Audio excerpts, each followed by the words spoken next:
Tonight you are exactly where you need to be.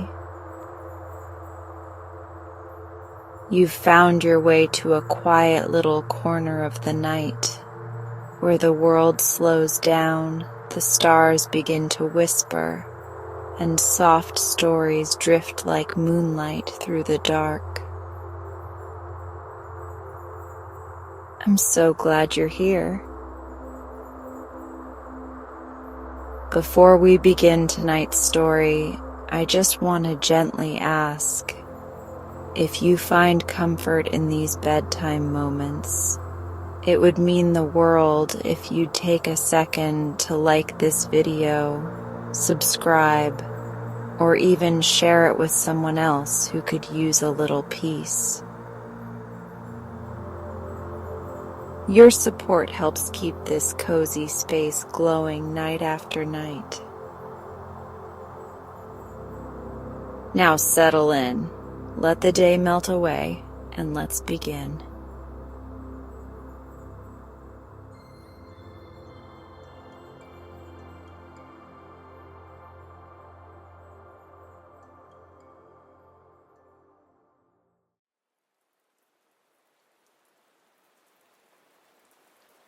Once upon a time there was a king who, one day out hunting, came upon a fakir in a lonely place in the mountains. The fakir was seated on a little old bedstead reading the Koran, with his patched cloak thrown over his shoulders. The king asked him what he was reading, and he said he was reading about paradise and praying that he might be worthy to enter there. Then they began to talk, and by the king asked the fakir if he could show him a glimpse of paradise, for he found it very difficult to believe in what he could not see. The fakir replied that he was asking a very difficult and perhaps a very dangerous thing, but that he would pray for him, and perhaps he might be able to do it. Only he warned the king both against the dangers of his unbelief and against the curiosity which prompted him to ask this thing. However, the king was not to be turned from his purpose, and he promised the fakir always to provide him with food, if he in return would pray for him. To this the fakir agreed, and so they parted. Time went on, and the king always sent the old fakir his food according to his promise. But whenever he sent to ask him when he was going to show him paradise, the fakir always replied, "Not yet, not yet." After a year or two had passed by, the king heard one day that the fakir was very ill. Indeed, he was believed to be dying. Instantly he hurried off himself, and found that it was really true, and that the fakir was even then breathing his last. There and then the king besought him to remember his promise, and to show him a glimpse of paradise.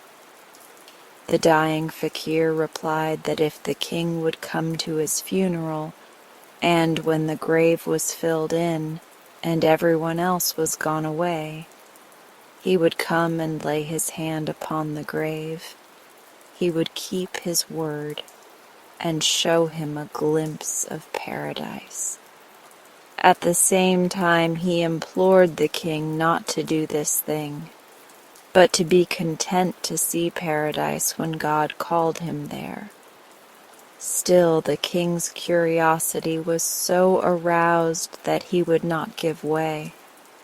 Accordingly, after the fakir was dead and had been buried, he stayed behind when all the rest went away, and then, when he was quite alone, he stepped forward and laid his hand upon the grave. Instantly the ground opened, and the astonished king, peeping in, saw a flight of rough steps, and at the bottom of them the fakir sitting, just as he used to sit, on his rickety bedstead, reading the Koran. At first the king was so surprised and frightened that he could only stare, but the fakir beckoned to him to come down, so, mustering up his courage, he boldly stepped down into the grave. The fakir rose and, making a sign to the king to follow, walked a few paces along a dark passage. Then he stopped, turned solemnly to his companion, and, with a movement of his hand, drew aside, as it were, a heavy curtain, and revealed what? No one knows what was there shown to the king, nor did he ever tell anyone. But when the fakir at length dropped the curtain, and the king turned to leave the place, he had had his glimpse of paradise. Trembling in every limb, he staggered back along the passage and stumbled up the steps out of the tomb into the fresh air again. The dawn was breaking. It seemed odd to the king that he had been so long in the grave. It appeared but a few minutes ago that he had descended, passed along a few steps to the place where he had peeped beyond the veil, and returned again after perhaps 5 minutes of that wonderful view. And what was it he had seen? He racked his brains to remember, but he could not call to mind a single thing. How curious everything looked, too. Why, his own city, which by now he was entering, seemed changed and strange to him. The sun was already up when he turned into the palace gate and entered the public Durbar hall. It was full. A chamberlain came across and asked him why he sat unbidden in the king's presence. "But I am the king," he cried. "What king?" said the chamberlain. "The true king of this country," said he indignantly. Then the chamberlain went away and spoke to the king who sat on the throne, and the old king heard words like mad, age, compassion. Then the king on the throne called him to come forward, and as he went he caught sight of himself reflected in the polished steel shield of the bodyguard, and started back in horror. He was old, decrepit, dirty, and ragged. His long white beard and locks were unkempt, and straggled all over his chest and shoulders. Only one sign of royalty remained to him, and that was the signet ring upon his right hand. He dragged it off with shaking fingers and held it up to the king. "Tell me who I am," he cried. "There is my signet, who once sat where you sit, even yesterday." The king looked at him compassionately and examined the signet with curiosity. Then he commanded, and they brought out dusty records and archives of the kingdom and old coins of previous reigns, and compared them faithfully. At last the king turned to the old man and said, "Old man, such a king as this whose signet thou hast, reigned 700 years ago, but he is said to have disappeared, none know whither. Where got you the ring?" Then the old man smote his breast and cried out with a loud lamentation, for he understood that he, who was not content to wait patiently to see the paradise of the faithful, had been judged already. And he turned and left the hall without a word, and went into the jungle. where he lived for 25 years a life of prayer and meditation, until at last the angel of death came to him and mercifully released him, purged and purified through his punishment. Far away in a hot country, where the forests are very thick and dark, and the rivers very swift and strong, there once lived a strange pair of friends. Now one of the friends was a big white rabbit named Isuro, and the other was a tall baboon called Gudu, and so fond were they of each other that they were seldom seen apart. One day, when the sun was hotter even than usual, the rabbit awoke from his midday sleep and saw Gudu the baboon standing beside him. "Get up," said Gudu. "I am going courting, and you must come with me. So put some food in a bag and sling it round your neck, for we may not be able to find anything to eat for a long while." Then the rabbit rubbed his eyes and gathered a store of fresh green things from under the bushes and told Gudu that he was ready for the journey. They went on quite happily for some distance, and at last they came to a river with rocks scattered here and there across the stream. "We can never jump those wide spaces if we are burdened with food," said Gudu. "We must throw it into the river, unless we wish to fall in ourselves." And stooping down, unseen by Isuro, who was in front of him, Gudu picked up a big stone and threw it into the water with a loud splash. "It is your turn now," he cried to Isuro, and with a heavy sigh the rabbit unfastened his bag of food, which fell into the river. The road on the other side led down an avenue of trees, and before they had gone very far, Gudu opened the bag that lay hidden in the thick hair about his neck, and began to eat some delicious-looking fruit. "Where did you get that from?" asked Isuro enviously. "Oh, I found after all that I could get across the rocks quite easily, so it seemed a pity not to keep my bag," answered Gudu. "Well, as you tricked me into throwing away mine, you ought to let me share with you," said Isuro. But Gudu pretended not to hear him and strode along the path. By and by they entered a wood, and right in front of them was a tree so laden with fruit that its branches swept the ground. And some of the fruit was still green, and some yellow. The rabbit hopped forward with joy, for he was very hungry. But Gudu said to him, "Pluck the green fruit, you will find it much the best.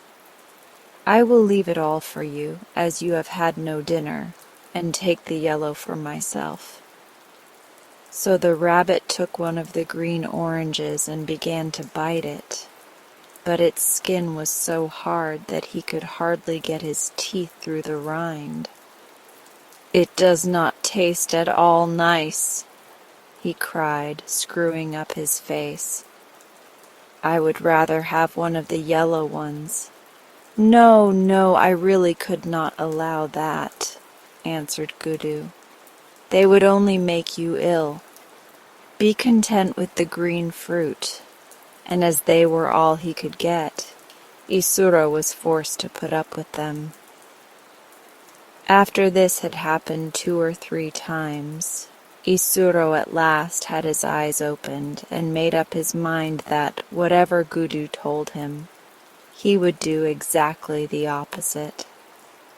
However, by this time they had reached the village where dwelt Gudu's future wife, and as they entered, Gudu pointed to a clump of bushes and said to Isuro, "Whenever I am eating, and you hear me call out that my food has burnt me, run as fast as you can and gather some of those leaves that they may heal my mouth." The rabbit would have liked to ask him why he ate food that he knew would burn him, only he was afraid, and just nodded in reply. But when they had gone on a little further, he said to Gudu, "I have dropped my needle. Wait here a moment while I go and fetch it." "Be quick then," answered Gudu, climbing into a tree. And the rabbit hastened back to the bushes and gathered a quantity of the leaves which he hid among his fur. "For," thought he, "if I get them now, I shall save myself the trouble of a walk by and by." When he had plucked as many as he wanted, he returned to Gudu, and they went on together. The sun was almost setting by the time they reached their journey's end, and being very tired, they gladly sat down by a well. Then Gudu's betrothed, who had been watching for him, brought out a pitcher of water, which she poured over them to wash off the dust of the road, and 2 portions of food. But once again the rabbit's hopes were dashed to the ground, for Gudu said hastily, "The custom of the village forbids you to eat till I have finished." And Isuro did not know that Gudu was lying, and that he only wanted more food. So he saw hungrily looking on, waiting till his friend had had enough. In a little while, Gudu screamed loudly, "I am burnt! I am burnt!" Though he was not burnt at all. Now, though Isuro had the leaves about him, he did not dare to produce them at the last moment, lest the baboon should guess why he had stayed behind. So he just went round a corner for a short time, and then came hopping back in a great hurry. But quick though he was, Gudu had been quicker still, and nothing remained but some drops of water. "How unlucky you are," said Gudu, snatching the leaves. "No sooner had you gone than ever so many people arrived and washed their hands as you see and ate your portion." But though Isuro knew better than to believe him, he said nothing, and went to bed hungrier than he had ever been in his life. Early next morning they started for another village, and passed on the way a large garden where people were very busy gathering monkey nuts.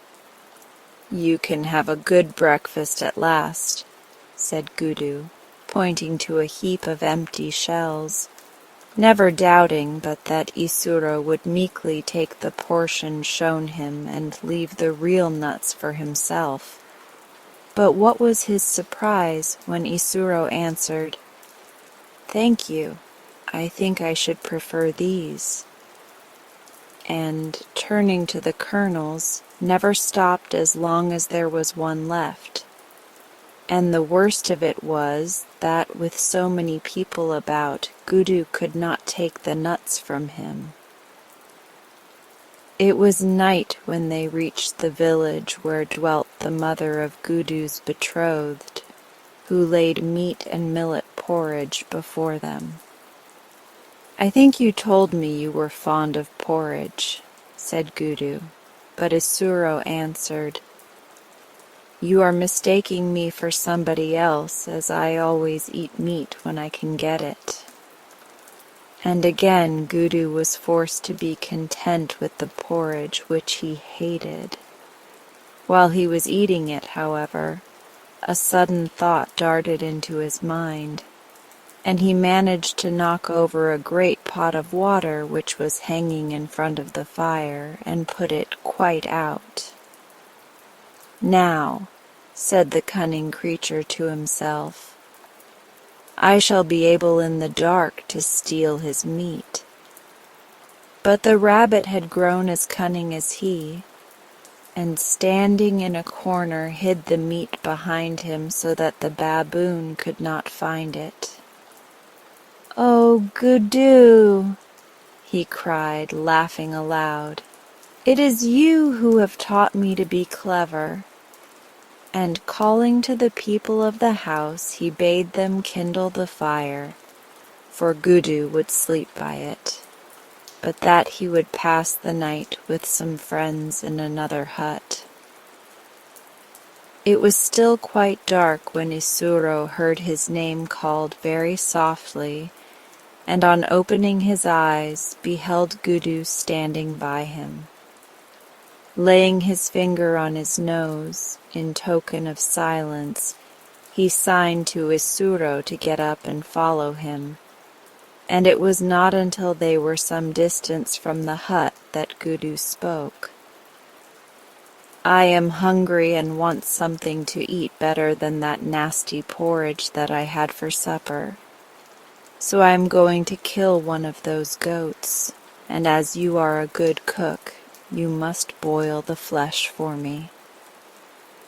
The rabbit nodded, and Gudu disappeared behind a rock, but soon returned, dragging the dead goat with him.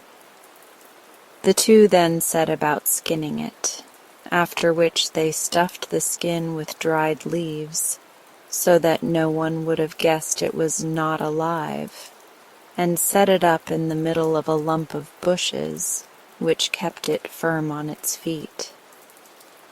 While he was doing this, Isuro collected sticks for a fire, and when it was kindled, Gudu hastened to another hut to steal a pot which he filled with water from the river, and planting 2 branches in the ground, they hung the pot with the meat in it over the fire.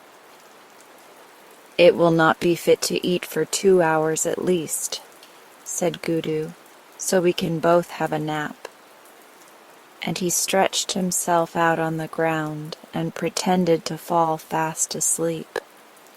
But in reality he was only waiting till it was safe to take all the meat for himself.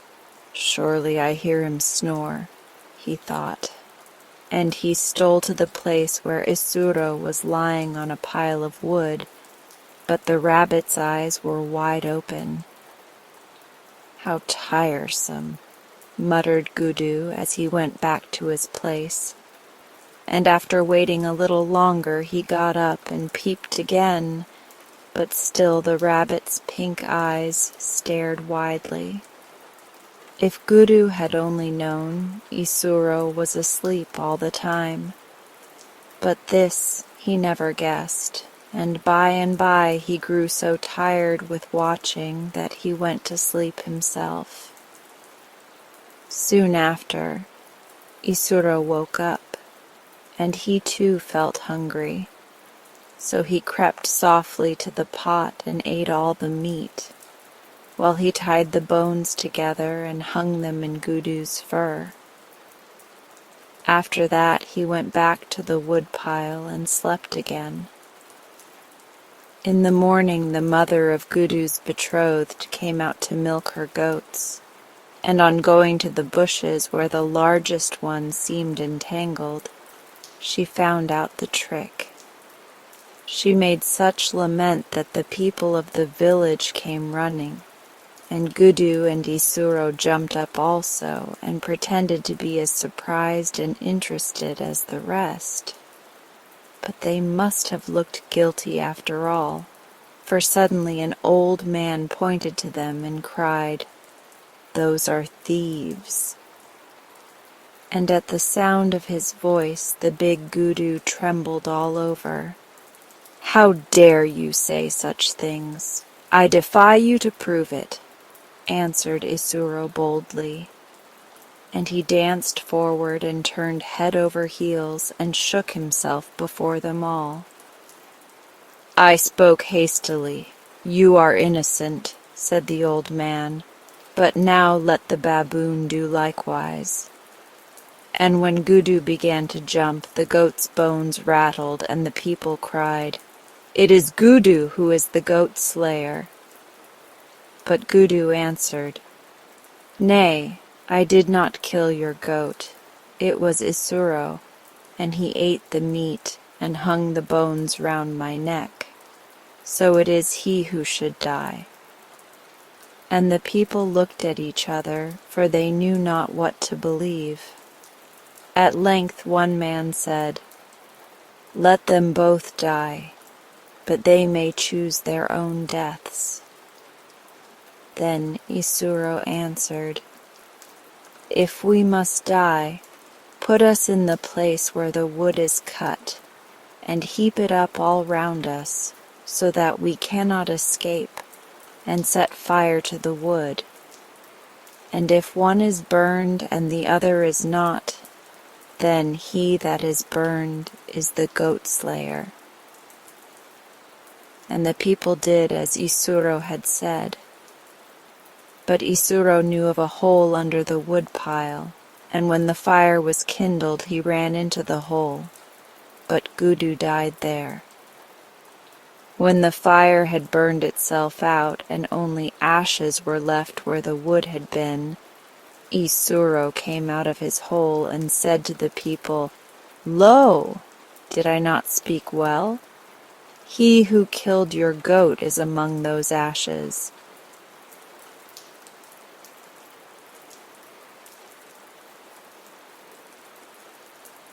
No one intended to leave Martha alone that afternoon, but it happened that everyone was called away for one reason or another. Mrs. McFarland was attending the weekly card party held by the Women's Anti-Gambling League. Sister Nell's young man had called quite unexpectedly to take her for a long drive.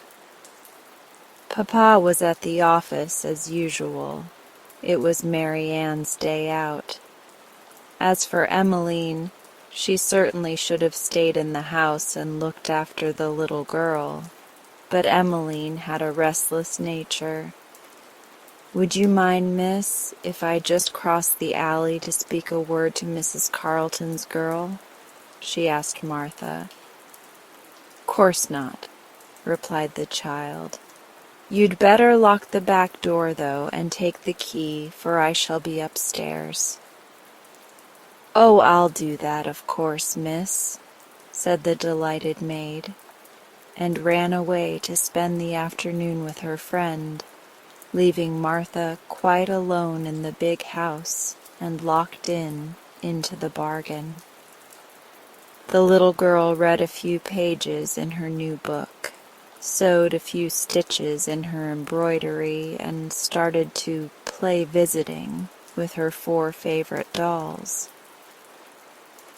Then she remembered that in the attic was a doll's playhouse that hadn't been used for months, so she decided she would dust it and put it in order.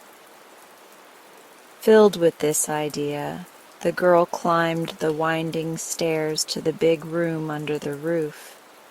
It was well lighted by 3 dormer windows and was warm and pleasant. Around the walls were rows of boxes and trunks, piles of old carpeting, pieces of damaged furniture, bundles of discarded clothing, and other odds and ends of more or less value. Every well-regulated house has an attic of this sort, so I need not describe it. The doll's house had been moved, but after a search Martha found it away over in a corner near the big chimney.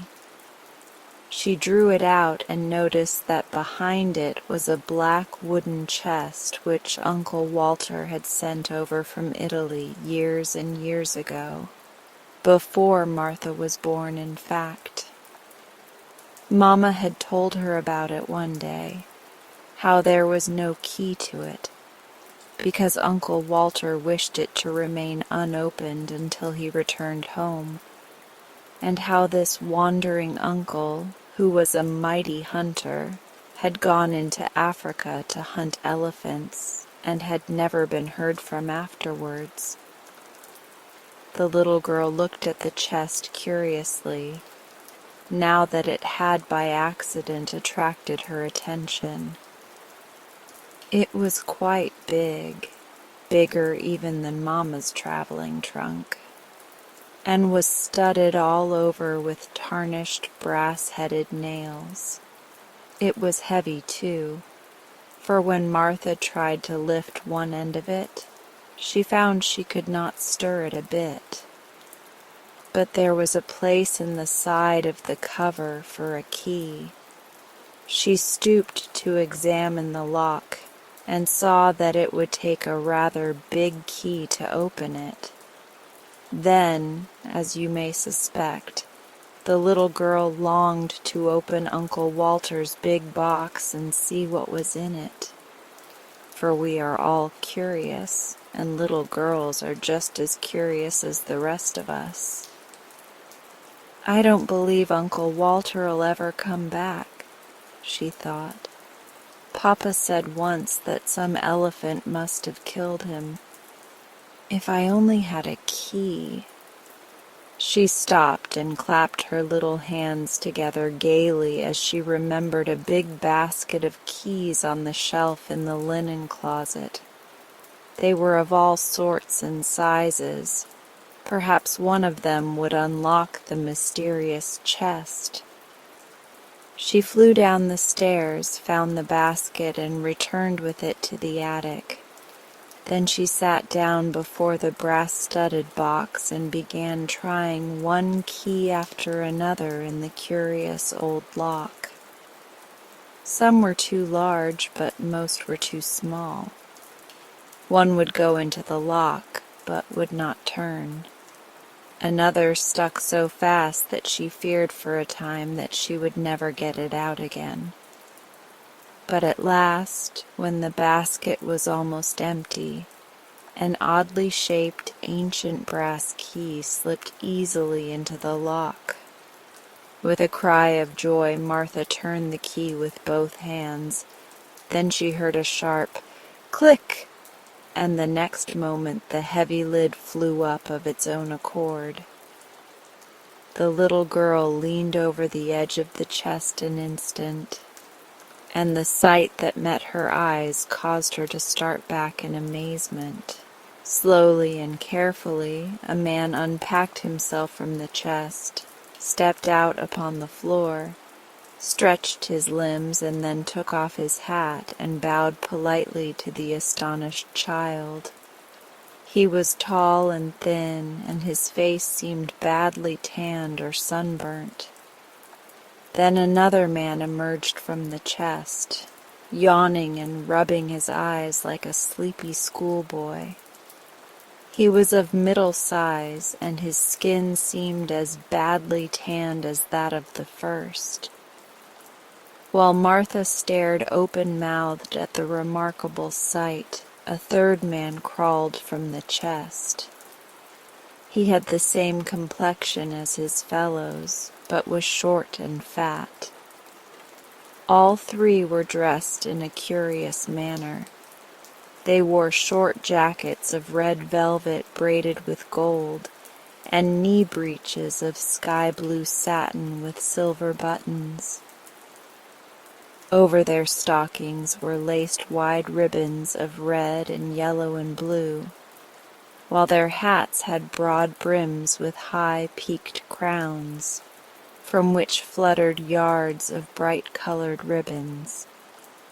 They had big gold rings in their ears and rows of knives and pistols in their belts. Their eyes were black and glittering, and they wore long, fierce mustaches, curling at the ends like a pig's tail.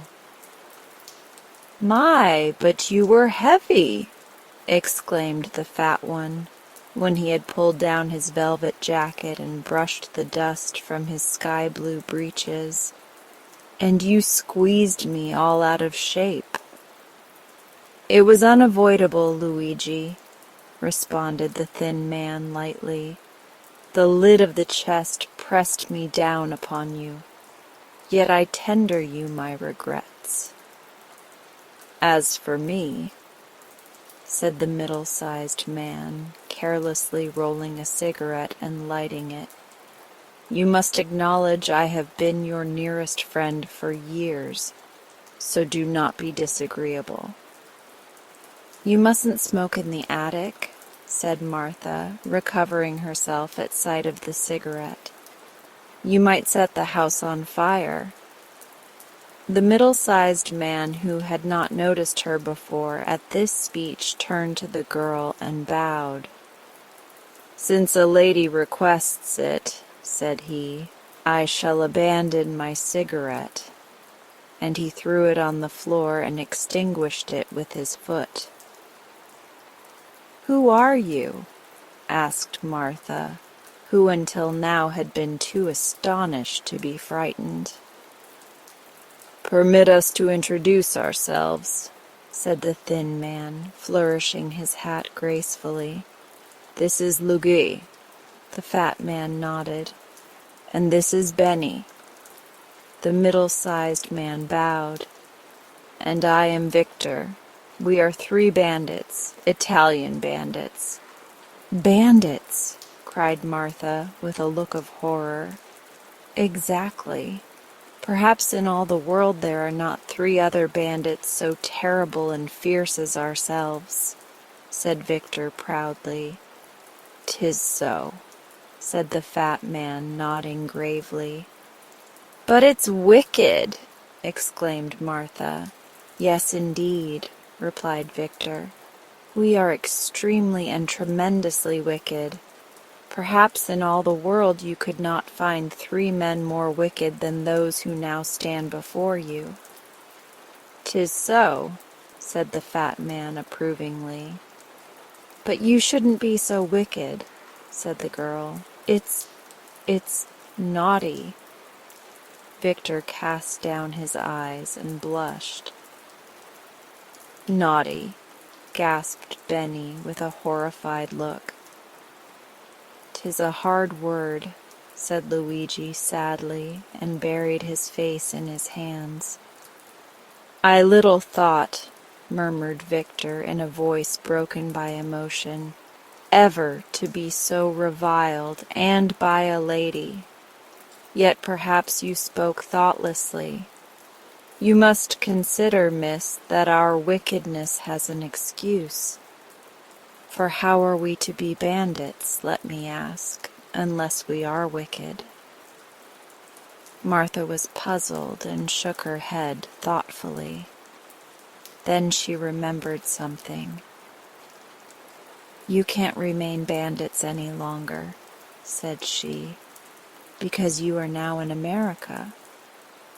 America, cried the 3 together. Certainly. You are on Prairie Avenue in Chicago. Uncle Walter sent you here from Italy in this chest.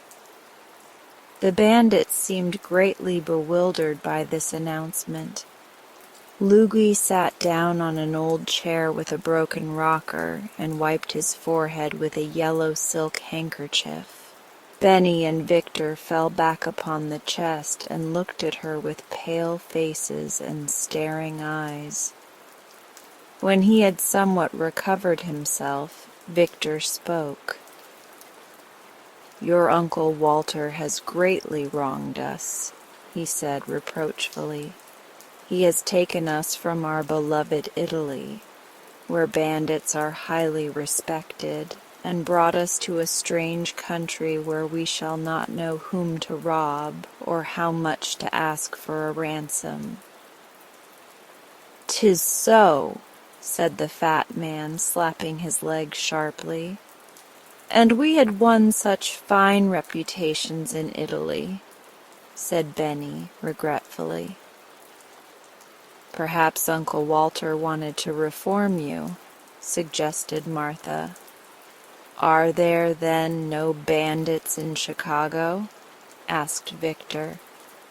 Well, replied the girl, blushing in her turn, we do not call them bandits. "Then what shall we do for a living?" inquired Benny despairingly. "A great deal can be done in a big American city," said the child. "My father is a lawyer," the bandits shuddered, "and my mother's cousin is a police inspector." "Ah," said Victor, "that is a good employment. The police need to be inspected, especially in Italy." "Everywhere," added Benny. "Then you could do other things," continued Martha encouragingly. "You could be motormen on trolley cars or clerks in a department store. Some people even become aldermen to earn a living." The bandits shook their heads sadly. "We are not fitted for such work," said Victor. "Our business is to rob." Martha tried to think. "It is rather hard to get positions in the gas office," she said, "but you might become politicians." "No!" cried Benny with sudden fierceness. "We must not abandon our high calling. Bandits we have always been, and bandits we must remain." "'Tis so," agreed the fat man.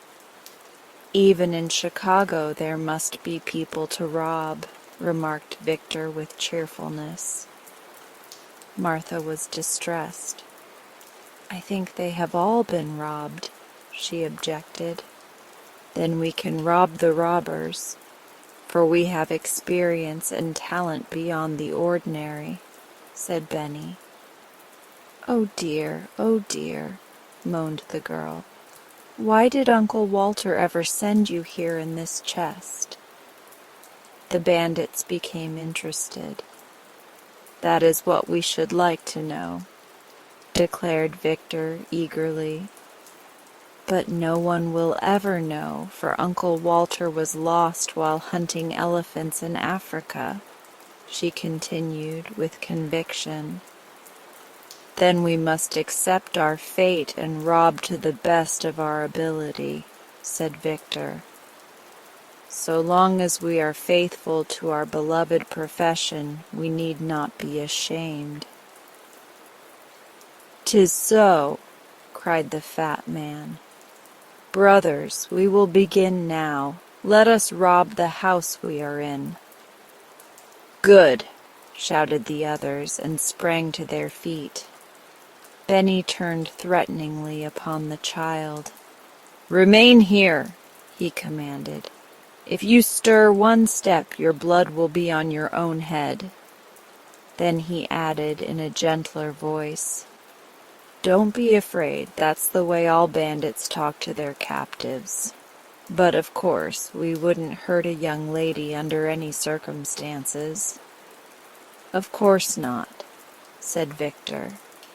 The fat man drew a big knife from his belt and flourished it about his head. "S'blood!" he ejaculated fiercely.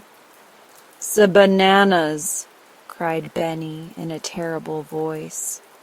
"Confusion to our foes!" hissed Victor. And then the three bent themselves nearly double and crept stealthily down the stairway with cocked pistols in their hands and glittering knives between their teeth, leaving Martha trembling with fear and too horrified to even cry for help. How long she remained alone in the attic she never knew. But finally she heard the cat-like tread of the returning bandits and saw them coming up the stairs in single file. All bore heavy loads of plunder in their arms, and Lugui was balancing a mince pie on the top of a pile of her mother's best evening dresses. Victor came next with an armful of bric-a-brac, a brass candelabra, and the parlor clock. Benny had the family Bible. the basket of silverware from the sideboard, a copper kettle, and Papa's fur overcoat. "Oh, joy," said Victor, putting down his load. "It is pleasant to rob once more."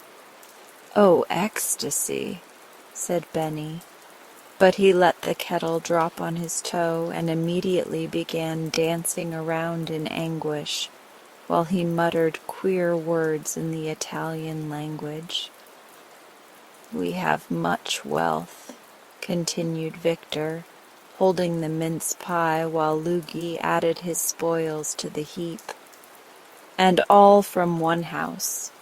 This America must be a rich place."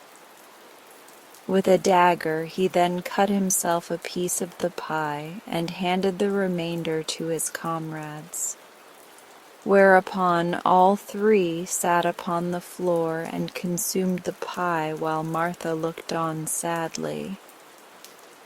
"We should have a cave," remarked Benny, "for we must store our plunder in a safe place. Can you tell us of a secret cave?" he asked Martha. "There's a mammoth cave," she answered, "but it's in Kentucky. You would be obliged to ride on the cars a long time to get there." The three bandits looked thoughtful and munched their pie silently, but the next moment they were startled by the ringing of the electric doorbell, which was heard plainly even in the remote attic. "What's that?" demanded Victor in a hoarse voice, as the three scrambled to their feet with drawn daggers. Martha ran to the window and saw it was only the postman, who had dropped a letter in the box and gone away again. But the incident gave her an idea of how to get rid of her troublesome bandits, so she began wringing her hands as if in great distress and cried out, "It's the police!" The robbers looked at one another with genuine alarm, and Luigi asked tremblingly, "Are there many of them?" 112, exclaimed Martha after pretending to count them. "Then we are lost," declared Benny, "for we could never fight so many and live." "Are they armed?" inquired Victor, who was shivering as if cold. "Oh, yes," said she. "They have guns and swords and pistols and axes and—" "And what?" demanded Luigi. "And cannons." The three wicked ones groaned aloud, and Benny said in a hollow voice, "I hope they will kill us quickly and not put us to the torture. I have been told these Americans are painted Indians, who are bloodthirsty and terrible." "'Tis so," gasped the fat man with a shudder. Suddenly Martha turned from the window. "You are my friends, are you not?" she asked. "We are devoted," answered Victor. "We adore you," cried Benny. "We would die for you," added Luigi, thinking he was about to die anyway. "Then I will save you," said the girl. "How?" asked the three with one voice. "Get back into the chest," she said. "I will then close the lid, so they will be unable to find you." They looked around the room in a dazed and irresolute way, but she exclaimed, "You must be quick. They will soon be here to arrest you." Then Luigi sprang into the chest and lay flat upon the bottom. Benny tumbled in next and packed himself in the backside. Victor followed after pausing to kiss her hand to the girl in a graceful manner. Then Martha ran up to press down the lid, but could not make it catch. "You must squeeze down," she said to them. Lugui groaned. "I am doing my best, miss," said Victor, who was nearest the top. "But although we fitted in very nicely before, the chest now seems rather small for us." "'Tis so," came the muffled voice of the fat man from the bottom. "I know what takes up the room," said Benny. "What?" inquired Victor anxiously. "The pie," returned Benny. "'Tis so," came from the bottom, in faint accents.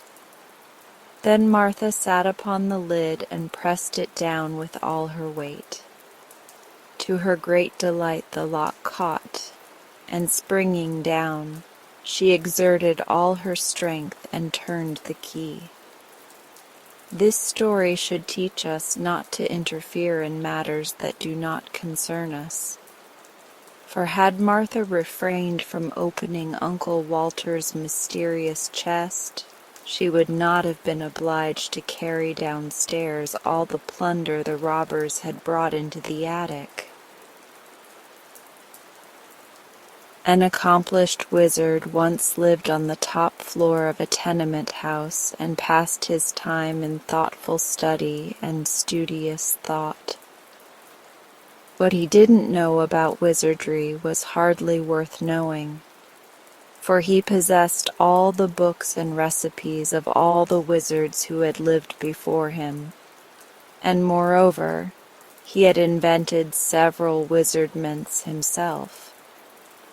This admirable person would have been completely happy, but for the numerous interruptions to his studies caused by folk who came to consult him about their troubles, in which he was not interested, and by the loud knocks of the iceman, the milkman, the baker's boy, the laundryman, and the peanut woman. He never dealt with any of these people, but they rapped at his door every day to see him about this or that, or to try to sell him their wares. Just when he was most deeply interested in his books or engaged in watching the bubbling of a cauldron, there would come a knock at his door. And after sending the intruder away, he always found he had lost his train of thought or ruined his compound. At length these interruptions aroused his anger, and he decided he must have a dog to keep people away from his door. He didn't know where to find a dog, but in the next room lived a poor glass blower with whom he had a slight acquaintance. So he went into the man's apartment and asked, "Where can I find a dog?" "What sort of a dog?" inquired the glass blower. "A good dog, one that will bark at people and drive them away, one that will be no trouble to keep and won't expect to be fed, one that has no fleas and is neat in his habits, one that will obey me when I speak to him. In short, a good dog," said the wizard. "Such a dog is hard to find," returned the glass blower, who was busy making a blue glass flower pot with a pink glass rose bush in it, having green glass leaves and yellow glass roses. The wizard watched him thoughtfully. "Why cannot you blow me a dog out of glass?" he asked presently. "I can," declared the glass blower, "but it would not bark at people, you know." "Oh, I'll fix that easily enough," replied the other. "If I could not make a glass dog bark, I would be a mighty poor wizard." "Very well. If you can use a glass dog, I'll be pleased to blow one for you. Only you must pay for my work." "Certainly," agreed the wizard. "But I have none of that horrid stuff you call money. You must take some of my wares in exchange." The glass-blower considered the matter for a moment. "Could you give me something to cure my rheumatism?" he asked. "Oh yes, easily." "Then it's a bargain. I'll start the dog at once. What color of glass shall I use?" "Pink is a pretty color," said the wizard. "And it's unusual for a dog, isn't it?" "Very," answered the glass-blower, "but it shall be pink." So the wizard went back to his studies, and the glass-blower began to make the dog. Next morning he entered the wizard's room with the glass dog under his arm and set it carefully upon the table. It was a beautiful pink in color, with a fine coat of spun glass, and about its neck was twisted a blue glass ribbon. Its eyes were specks of black glass and sparkled intelligently, as do many of the glass eyes worn by men. The wizard expressed himself pleased with the glass-blower's skill, and at once handed him a small vial. "This will cure your rheumatism," he said. "But the vial is empty," protested the glass-blower. "Oh no, there is one drop of liquid in it," was the wizard's reply. "Will one drop cure my rheumatism?" inquired the glass-blower in wonder. "Most certainly. That is a marvelous remedy. The one drop contained in the vial will cure instantly any kind of disease ever known to humanity. Therefore it is especially good for rheumatism. But guard it well, for it is the only drop of its kind in the world, and I've forgotten the recipe."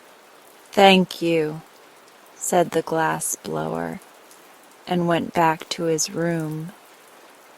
Then the wizard cast a wizzy spell and mumbled several very learned words in the wizardese language over the glass dog, whereupon the little animal first wagged its tail from side to side, then winked his left eye knowingly, and at last began barking in a most frightful manner.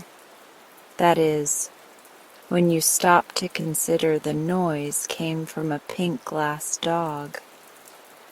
There is something almost astonishing in the magic arts of wizards, unless, of course, you know how to do the things yourself, when you are not expected to be surprised at them. The wizard was as delighted as a school-teacher at the success of his spell, although he was not astonished. Immediately he placed the dog outside his door, where it would bark at anyone who dared knock and so disturb the studies of its master. The glass-blower, on returning to his room, decided not to use the one drop of wizard cure-all just then. "My rheumatism is better today," he reflected, "and I will be wise to save the medicine for a time when I am very ill, when it will be of more service to me." So he placed the vial in his cupboard and went to work blowing more roses out of glass. Presently he happened to think the medicine might not keep, so he started to ask the wizard about it. But when he reached the door, the glass dog barked so fiercely that he dared not knock, and returned in great haste to his own room. Indeed, the poor man was quite upset at so unfriendly a reception from the dog he had himself so carefully and skillfully made. The next morning, as he read his newspaper, he noticed an article stating that the beautiful Miss Midas, the richest young lady in town, was very ill, and the doctors had given up hope of her recovery. The glass-blower, although miserably poor, hard-working, and homely of feature, was a man of ideas. He suddenly recollected his precious medicine and determined to use it to better advantage than relieving his own ills. He dressed himself in his best clothes, brushed his hair and combed his whiskers, washed his hands and tied his necktie, blackened his shoes and sponged his vest, and then put the vial of magic cure-all in his pocket. Next he locked his door, went downstairs and walked through the streets to the grand mansion where the wealthy Miss Midas resided. The butler opened the door and said, "No soap, no chromos, no vegetables, no hair oil, no books, no baking powder. My young lady is dying, and we're well supplied for the funeral." The glass-blower was grieved at being taken for a peddler. "My friend," he began proudly, but the butler interrupted him, saying, "No tombstones either. There's a family graveyard and the monument's built." "The graveyard won't be needed if you will permit me to speak," said the glass-blower. "No doctors, sir. They've given up my young lady, and she's given up the doctors," continued the butler calmly. "I'm no doctor," returned the glass-blower, "nor are the others. But what is your errand?" "I called to cure your young lady by means of a magical compound." "Step in, please, and take a seat in the hall. I'll speak to the housekeeper," said the butler more politely. So he spoke to the housekeeper, and the housekeeper mentioned the matter to the steward, and the steward consulted the chef, and the chef kissed the lady's maid and sent her to see the stranger. Thus are the very wealthy hedged around with ceremony, even when dying. When the lady's maid heard from the glass-blower that he had a medicine which would cure her mistress, she said, "I'm glad you came. But," said he, "if I restore your mistress to health, she must marry me." "I'll make inquiries and see if she's willing," answered the maid, and went at once to consult Miss Midas. The young lady did not hesitate an instant. "I'd marry any old thing rather than die," she cried. "Bring him here at once." So the glass-blower came, poured the magic drop into a little water, gave it to the patient, and the next minute Miss Midas was as well as she had ever been in her life. "Dear me," she exclaimed, "I've an engagement at the Fritters' reception tonight. Bring my pearl-colored silk, Marie, and I will begin my toilet at once. And don't forget to cancel the order for the funeral flowers and your mourning gown." "But Miss Midas," remonstrated the glass-blower, who stood by, "you promised to marry me if I cured you." "I know," said the young lady, "but we must have time to make proper announcement in the society papers and have the wedding cards engraved.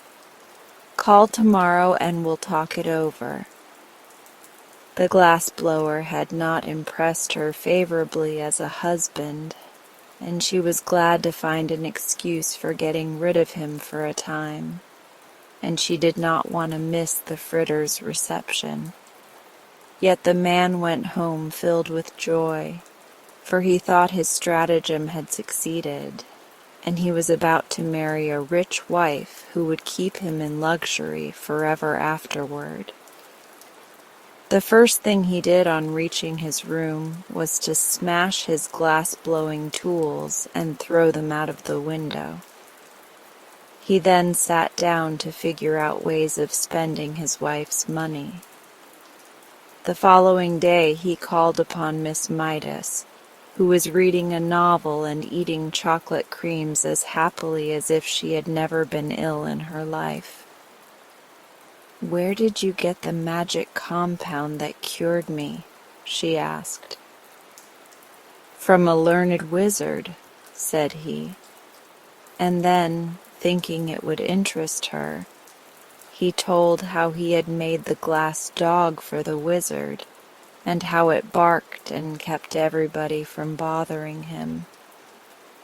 "How delightful," she said. "I've always wanted a glass dog that could bark." "But there is only one in the world," he answered, "and it belongs to the wizard." "You must buy it for me," said the lady.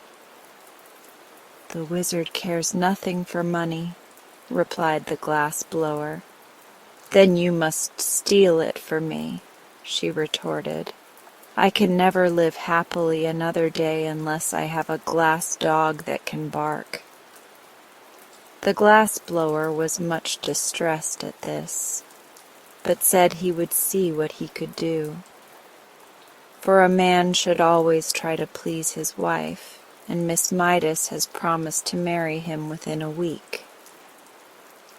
On his way home he purchased a heavy sack, and when he passed the wizard's door and the pink glass dog ran out to bark at him, he threw the sack over the dog, tied the opening with a piece of twine, and carried him away to his own room. The next day he sent the sack by a messenger boy to Miss Midas with his compliments, and later in the afternoon he called upon her in person, feeling quite sure he would be received with gratitude for stealing the dog she so greatly desired.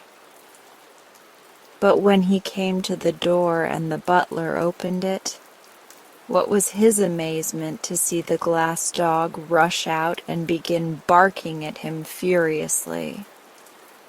"Call off your dog!" he shouted in terror. "I can't, sir," answered the butler. "My young lady has ordered the glass dog to bark whenever you call here." "You'd better look out, sir," he added, "for if it bites you, you may have glassophobia." This so frightened the poor glass blower that he went away hurriedly. But he stopped at a drugstore and put his last dime in the telephone box so he could talk to Miss Midas without being bitten by the dog. "Give me Pelf 6742, he called. "Hello? What is it?" said a voice. "I want to speak with Miss Midas," said the glass blower. Presently a sweet voice said, "This is Miss Midas. What is it?" "Why have you treated me so cruelly and set the glass dog on me?" asked the poor fellow. "Well, to tell the truth," said the lady, "I don't like your looks. Your cheeks are pale and baggy, your hair is coarse and long, your eyes are small and red, your hands are big and rough, and you are bow-legged." "But I can't help my looks," pleaded the glass blower, "and you really promised to marry me." "If you were better looking, I'd keep my promise," she returned. "But under the circumstances, you are no fit mate for me, and unless you keep away from my mansion, I shall set my glass dog on you." Then she dropped the phone and would have nothing more to say. The miserable glass blower went home with a heart bursting with disappointment, and began tying a rope to the bedpost by which to hang himself. Someone knocked at the door, and upon opening it, he saw the wizard. "I've lost my dog," he announced. "Have you indeed?" replied the glass blower, tying a knot in the rope. "Yes, someone has stolen him." "That's too bad," declared the glass blower indifferently. "You must make me another," said the wizard. "But I cannot. I've thrown away my tools." "Then what shall I do?" asked the wizard. "I do not know, unless you offer a reward for the dog." "But I have no money," said the wizard. "Offer some of your compounds, then," suggested the glass blower, who was making a noose in the rope for his head to go through. "The only thing I can spare," replied the wizard thoughtfully, "is a beauty powder." "What?" cried the glass blower, throwing down the rope. "Have you really such a thing?" "Yes, indeed. Whoever takes the powder will become the most beautiful person in the world." "If you will offer that as a reward," said the glass blower eagerly, "I'll try to find the dog for you. For above everything else, I long to be beautiful. But I warn you the beauty will only be skin deep," said the wizard. "That's all right," replied the happy glass blower. "When I lose my skin, I shan't care to remain beautiful." "Then tell me where to find my dog, and you shall have the powder," promised the wizard. So the glass blower went out and pretended to search, and by he returned and said, "I've discovered the dog. You will find him in the mansion of Miss Midas." The wizard went at once to see if this were true, and, sure enough, the glass dog ran out and began barking at him. Then the wizard spread out his hands and chanted a magic spell which sent the dog fast asleep, when he picked him up and carried him to his own room on the top floor of the tenement house. Afterward he carried the beauty powder to the glass blower as a reward, and the fellow immediately swallowed it and became the most beautiful man in the world. The next time he called upon Miss Midas, there was no dog to bark at him, and when the young lady saw him, she fell in love with his beauty at once. "If only you were a count or a prince," she sighed, "I'd willingly marry you." "But I am a prince," he answered, "the prince of dog blowers." "Ah," said she, "then if you are willing to accept an allowance of $4 a week, I'll order the wedding cards engraved." The man hesitated, but when he thought of the rope hanging from his bedpost, he consented to the terms. So they were married, and the bride was very jealous of her husband's beauty and led him a dog's life. So he managed to get into debt and made her miserable in turn. As for the glass dog, the wizard set him barking again by means of his wizardness and put him outside his door. I suppose he is there yet, and am rather sorry, for I should like to consult the wizard about the moral to this story.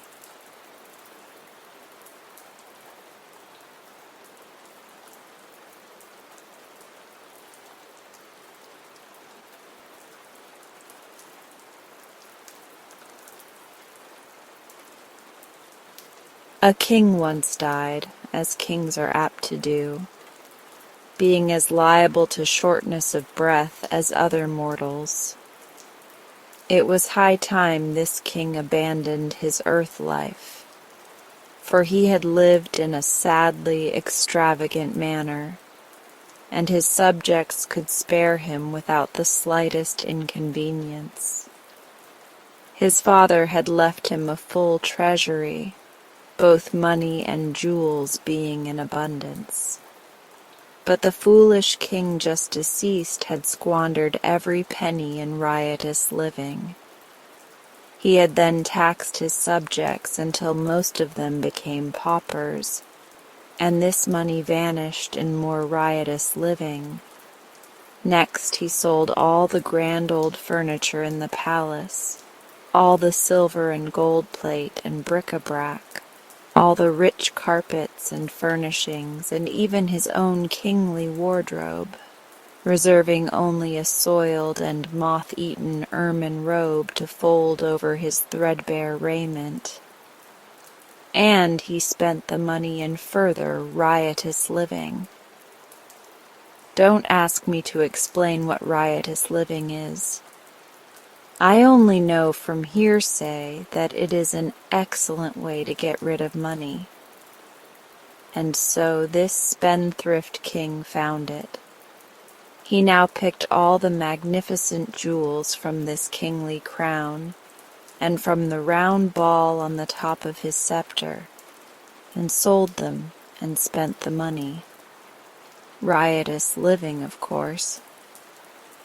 But at last he was at the end of his resources. He couldn't sell the crown itself because no one but the king had the right to wear it. Neither could he sell the royal palace because only the king had the right to live there. So, finally, he found himself reduced to a bare palace, containing only a big mahogany bedstead that he slept in, a small stool on which he sat to pull off his shoes, and the moth-eaten ermine robe. In this strait he was reduced to the necessity of borrowing an occasional dime from his chief counselor, with which to buy a ham sandwich. And the chief counselor hadn't many dimes. One who counseled his king so foolishly was likely to ruin his own prospects as well. So the king, having nothing more to live for, died suddenly and left a 10-year-old son to inherit the dismantled kingdom, the moth-eaten robe, and the jewel-stripped crown. No one envied the child, who had scarcely been thought of until he became king himself. Then he was recognized as a personage of some importance, and the politicians and hangers-on, headed by the chief counselor of the kingdom, held a meeting to determine what could be done for him. These folk had helped the old king to live riotously while his money lasted, and now they were poor and too proud to work. So they tried to think of a plan that would bring more money into the little king's treasury, where it would be handy for them to help themselves. After the meeting was over, the chief counselor came to the young king, who was playing peg-top in the courtyard, and said, "Your Majesty, we have thought of a way to restore your kingdom to its former power and magnificence." "All right," replied His Majesty carelessly. "How will you do it?" "By marrying you to a lady of great wealth," replied the counselor. "Marrying me?" cried the king. "Why, I am only 10 years old." "I know, it is to be regretted, but your Majesty will grow older, and the affairs of the kingdom demand that you marry a wife." "Can't I marry a mother instead?" asked the poor little king, who had lost his mother when a baby. "Certainly not," declared the counselor. "To marry a mother would be illegal. To marry a wife is right and proper." "Can't you marry her yourself?" inquired His Majesty, aiming his peg-top at the chief counselor's toe and laughing to see how he jumped to escape it. "Let me explain," said the other. "You haven't a penny in the world, but you have a kingdom. There are many rich women who would be glad to give their wealth in exchange for a queen's coronet, even if the king is but a child. So we have decided to advertise that the one who bids the highest shall become the Queen of Quok." "If I must marry at all," said the king after a moment's thought, "I prefer to marry Nyana, the armorer's daughter." "She is too poor," replied the counselor. "Her teeth are pearls, her eyes are amethysts, and her hair is gold," declared the little king. "True, your majesty, but consider that your wife's wealth must be used. How would Nyana look after you have pulled her teeth of pearls, plucked out her amethyst eyes, and shaved her golden head?" The boy shuddered. "Have your own way," he said despairingly. "Only let the lady be as dainty as possible and a good playfellow." "We shall do our best," returned the chief counselor, and went away to advertise throughout the neighboring kingdoms for a wife for the boy king of Quok. There were so many applicants for the privilege of marrying the little king that it was decided to put him up at auction, in order that the largest possible sum of money should be brought into the kingdom. So, on the day appointed, the ladies gathered at the palace from all the surrounding kingdoms, from Bilkon, Mulgravia, Junkum, and even as far away as the Republic of Mekvelt. The chief counselor came to the palace early in the morning and had the king's face washed and his hair combed, and then he padded the inside of the crown with old newspapers to make it small enough to fit His Majesty's head. It was a sorry-looking crown, having many big and little holes in it where the jewels had once been, and it had been neglected and knocked around until it was quite battered and tarnished. Yet, as the counselor said, it was the king's crown, and it was quite proper he should wear it on the solemn occasion of his auction. Like all boys, be they kings or paupers, His Majesty had torn and soiled his one suit of clothes so that they were hardly presentable, and there was no money to buy new ones. Therefore the counselor wound the old ermine robe around the king and sat him upon the stool in the middle of the otherwise empty audience chamber. And around him stood all the courtiers and politicians and hangers-on of the kingdom, consisting of such people as were too proud or lazy to work for a living. There was a great number of them, you may be sure, and they made an imposing appearance.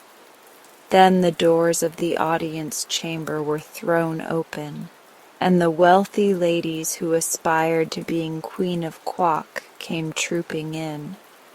The king looked them over with much anxiety and decided they were each and all old enough to be his grandmother, and ugly enough to scare away the crows from the royal cornfields. After which he lost interest in them.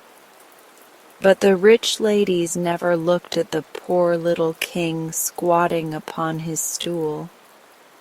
They gathered at once about the chief counselor, who acted as auctioneer. "How much am I offered for the coronet of the Queen of Quock?" asked the counselor in a loud voice. "Where is the coronet?" inquired a fussy old lady who had just buried her 9th husband and was worth several millions.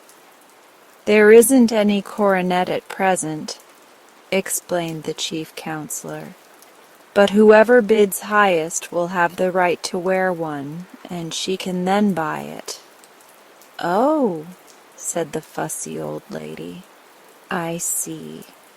Then she added, "I'll bid $14. $14,000, cried a sour-looking woman who was thin and tall and had wrinkles all over her skin. Like a frosted apple, the king thought.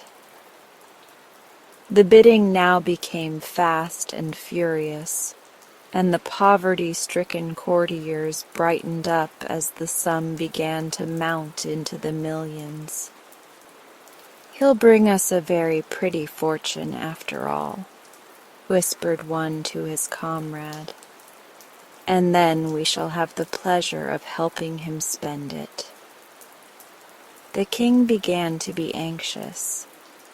All the women who looked at all kind-hearted or pleasant had stopped bidding for lack of money, and the slender old dame with the wrinkles seemed determined to get the coronet at any price, and with it the boy husband.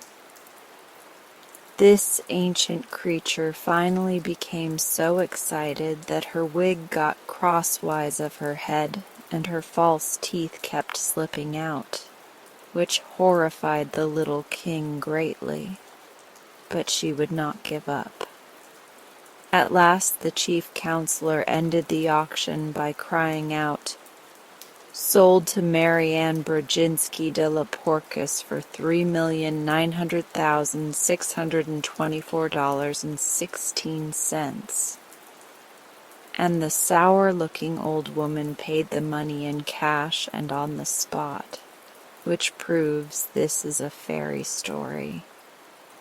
The king was so disturbed at the thought that he must marry this hideous creature that he began to wail and weep, whereupon the woman boxed his ears soundly. But the counselor reproved her for punishing her future husband in public, saying, "You are not married yet. Wait until tomorrow, after the wedding takes place. Then you can abuse him as much as you wish. But at present we prefer to have people think this is a love match." The poor king slept but little that night, so filled was he with terror of his future wife. Nor could he get the idea out of his head that he preferred to marry the armorer's daughter, who was about his own age. He tossed and tumbled around upon his hard bed until the moonlight came in at the window and lay like a great white sheet upon the bare floor. Finally, in turning over for the 100th time, his hand struck against a secret spring in the headboard of the big mahogany bedstead, and at once, with a sharp click, a panel flew open. The noise caused the king to look up, and seeing the open panel, he stood upon tiptoe and, reaching within, drew out a folded paper. It had several leaves fastened together like a book, and upon the first page was written, "When the king is in trouble, this leaf he must double and set it on fire to obtain his desire." This was not very good poetry, but when the king had spelled it out in the moonlight, he was filled with joy. "There's no doubt about my being in trouble," he exclaimed, "so I'll burn it at once and see what happens." He tore off the leaf and put the rest of the book in its secret hiding place. Then, folding the paper double, he placed it on the top of his stool, lighted a match, and set fire to it. It made a horrid smudge for so small a paper, and the king sat on the edge of the bed and watched it eagerly. When the smoke cleared away, he was surprised to see, sitting upon the stool, a round little man who, with folded arms and crossed legs, sat calmly facing the king and smoking a black briarwood pipe. "Well, here I am," said he. "So I see," replied the little king.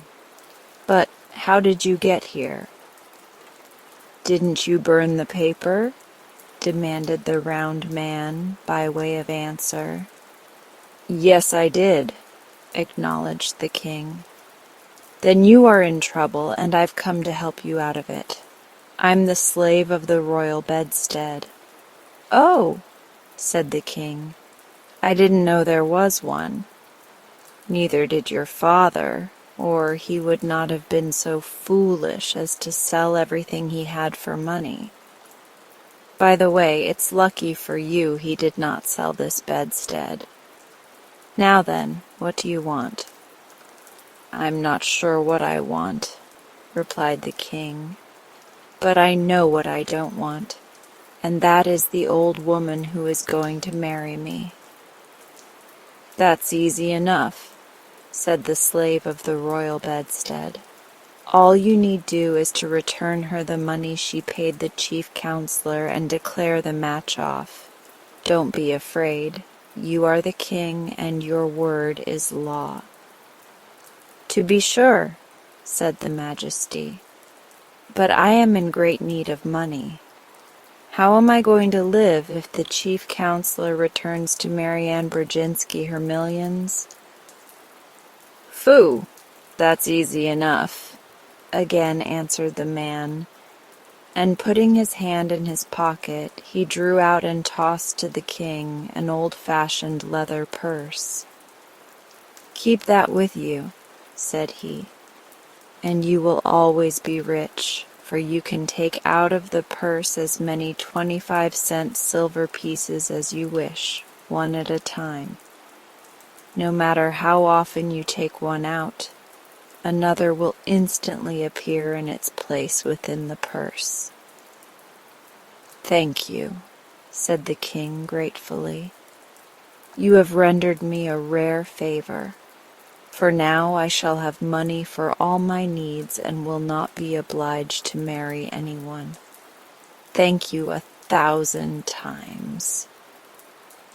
"Don't mention it," answered the other, puffing his pipe slowly and watching the smoke curl into the moonlight. "Such things are easy to me. Is that all you want?" "All I can think of just now," returned the king. "Then please close that secret panel in the bedstead," said the man. "The other leaves of the book may be of use to you some time." The boy stood upon the bed as before, and, reaching up, closed the opening so that no one else could discover it. Then he turned to face his visitor, but the slave of the royal bedstead had disappeared. "I expected that," said his Majesty. "Yet I am sorry he did not wait to say goodbye." With a lightened heart and a sense of great relief, the boy king placed the leathern purse underneath his pillow, and climbing into bed again, slept soundly until morning. When the sun rose, his Majesty rose also, refreshed and comforted, and the first thing he did was to send for the chief counselor. That mighty personage arrived looking glum and unhappy, but the boy was too full of his own good fortune to notice it. Said he, I have decided not to marry anyone, for I have just come into a fortune of my own. Therefore I command you return to that old woman the money she has paid you for the right to wear the coronet of the Queen of Quock, and make public declaration that the wedding will not take place." Hearing this, the counselor began to tremble, for he saw the young king had decided to reign in earnest, and he looked so guilty that his majesty inquired, "Well, what is the matter now?" "Sire," replied the wretch in a shaking voice, "I cannot return the woman her money, for I have lost it." "Lost it!" cried the king in mingled astonishment and anger. "Even so, your majesty. On my way home from the auction last night, I stopped at the drug-store to get some potash lozenges for my throat, which was dry and hoarse with so much loud talking, and your majesty will admit it was through my efforts the woman was induced to pay so great a price. Well, going into the drug-store, I carelessly left the package of money lying on the seat of my carriage, and when I came out again it was gone, nor was the thief anywhere to be seen." "Did you call the police?" asked the king. "Yes, I called, but they were all on the next block, and although they have promised to search for the robber, I have little hope they will ever find him." The king sighed. "What shall we do now?" he asked. "I fear you must marry Mary Ann Brodzinski," answered the chief counselor, "unless indeed you order the executioner to cut her head off." "That would be wrong," declared the king. "The woman must not be harmed, and it is just that we return her money, for I will not marry her under any circumstances." "Is that private fortune you mentioned large enough to repay her?" asked the counselor. "Why, yes," said the king thoughtfully, "but it will take some time to do it, and that shall be your task. Call the woman here." The counselor went in search of Mary Ann, who, when she heard she was not to become a queen, but would receive her money back, flew into a violent passion and boxed the chief counselor's ears so viciously that they stung for nearly an hour. But she followed him into the king's audience chamber, where she demanded her money in a loud voice, claiming as well the interest due upon it overnight. "The counselor has lost your money," said the boy king, "but he shall pay you every penny out of my own private purse. I fear, however, you will be obliged to take it in small change." "That will not matter," she said, scowling upon the counselor as if she longed to reach his ears again. "I don't care how small the change is so long as I get every penny that belongs to me, and the interest." "Where is it?" "Here," answered the king, handing the counselor the leathern purse. "It is all in silver quarters, and they must be taken from the purse one at a time. But there will be plenty to pay your demands, and to spare." So, there being no chairs, the counselor sat down upon the floor in one corner and began counting out silver 25-cent pieces from the purse, one by one. And the old woman sat upon the floor opposite him and took each piece of money from his hand. It was a large sum, $3,900,624.16, and it takes 4 times as many 25-cent pieces as it would dollars to make up the amount. The king left them sitting there and went to school, and often thereafter he came to the counselor and interrupted him long enough to get from the purse what money he needed to reign in a proper and dignified manner. This somewhat delayed the counting, but as it was a long job anyway, that did not matter much. The king grew to manhood and married the pretty daughter of the armorer, and they now have 2 lovely children of their own. Once in a while they go into the big audience chamber of the palace and let the little ones watch the aged, hoary-headed counselor count out silver 25-cent pieces to a withered old woman who watched his every movement to see that he does not cheat her. It is a big sum, $3,900,624.16 in 25-cent pieces. But this is how the counselor was punished for being so careless with the woman's money.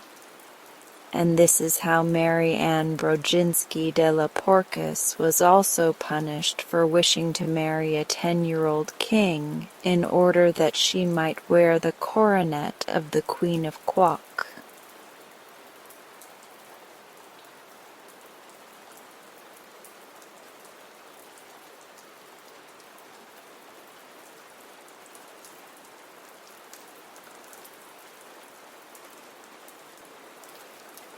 Mama had gone downtown to shop. She had asked Nora to look after Jane Gladys, and Nora promised she would. But it was her afternoon for polishing the silver, so she stayed in the pantry and left Jane Gladys to amuse herself alone in the big sitting room upstairs. The little girl did not mind being alone, for she was working on her first piece of embroidery, a sofa pillow for Papa's birthday present. So she crept into the big bay window and curled herself up on the broad sill while she bent her brown head over her work. Soon the door opened and closed again, quietly.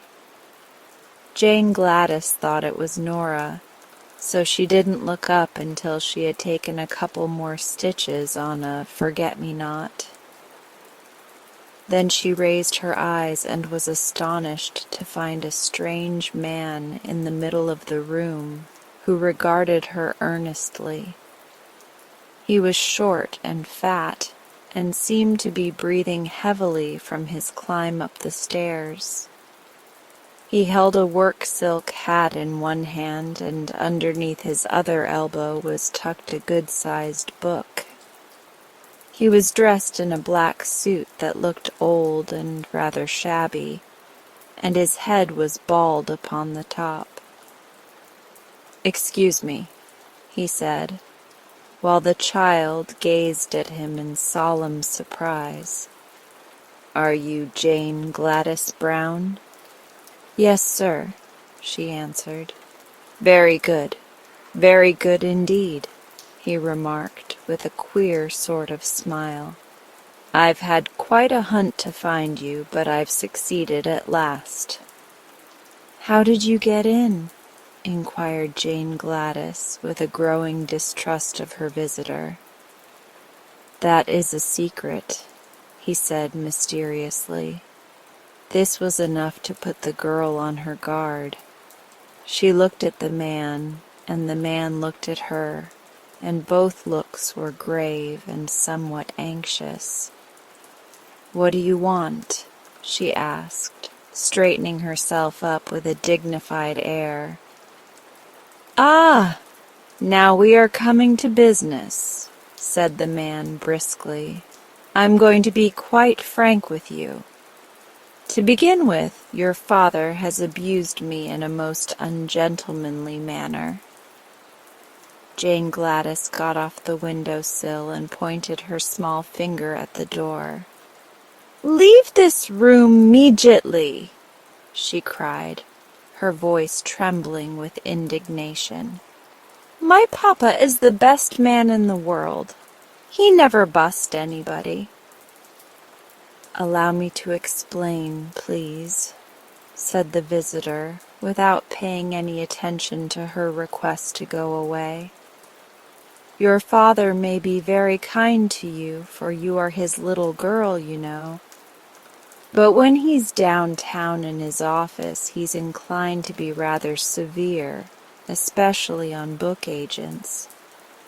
Now I called on him the other day and asked him to buy the complete works of Peter Smith. And what do you suppose he did?" She said nothing. "Why?" continued the man with growing excitement. "He ordered me from his office and had me put out of the building by the janitor. What do you think of such treatment as that from the best papa in the world, eh?" "I think he was quite right," said Jane Gladys. "Oh, you do? Well," said the man, "I resolved to be revenged for the insult.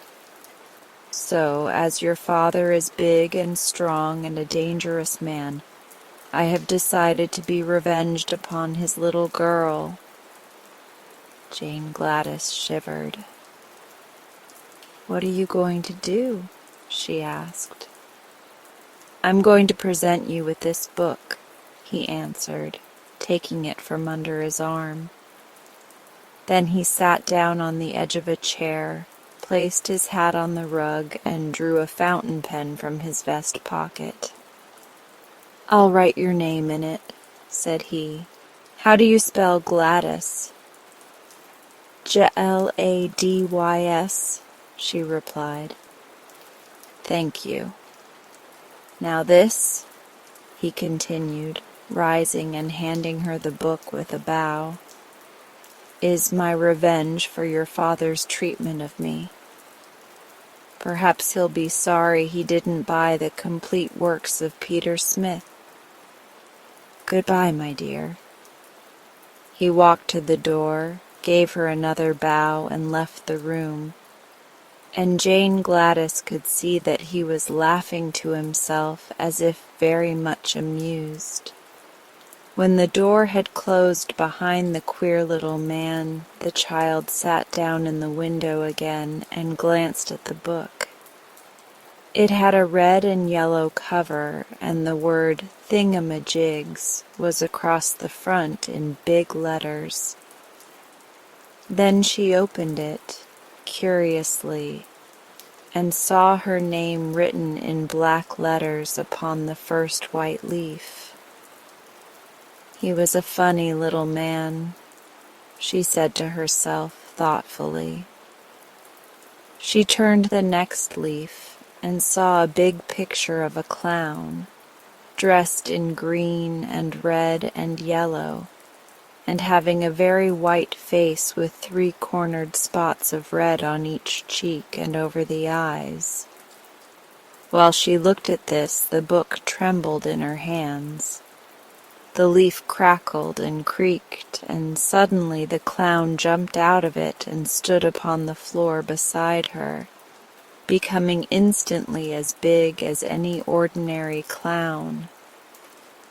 After stretching his arms and legs and yawning in a rather impolite manner, he gave a silly chuckle and said, "This is better. You don't know how cramped one gets standing so long upon a page of flat paper." Perhaps you can imagine how startled Jane Gladys was, and how she stared at the clown who had just leaped out of the book. "You didn't expect anything of this sort, did you?" he asked, leering at her in clown fashion. Then he turned around to take a look at the room, and Jane Gladys laughed in spite of her astonishment. "What amuses you?" demanded the clown. "Why, the back of you is all white!" cried the girl. "You're only a clown in front of you." "Quite likely," he returned in an annoyed tone. "The artist made a front view of me. He wasn't expected to make the back of me, for that was against the page of the book." "But it makes you look so funny," said Jane Gladys, laughing until her eyes were moist with tears. The clown looked sulky and sat down upon a chair so she couldn't see his back.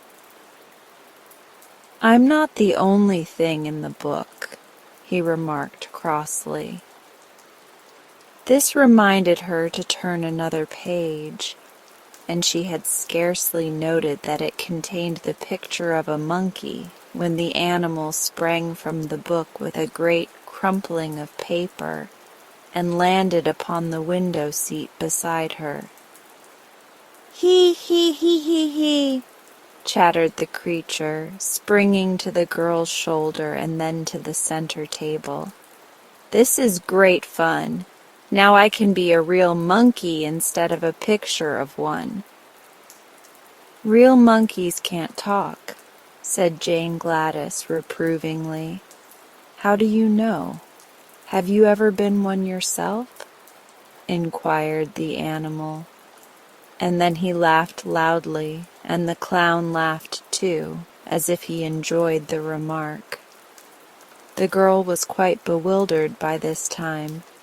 She thoughtlessly turned another leaf, and before she had time to look twice, a gray donkey leaped from the book and stumbled from the window seat to the floor with a great clatter.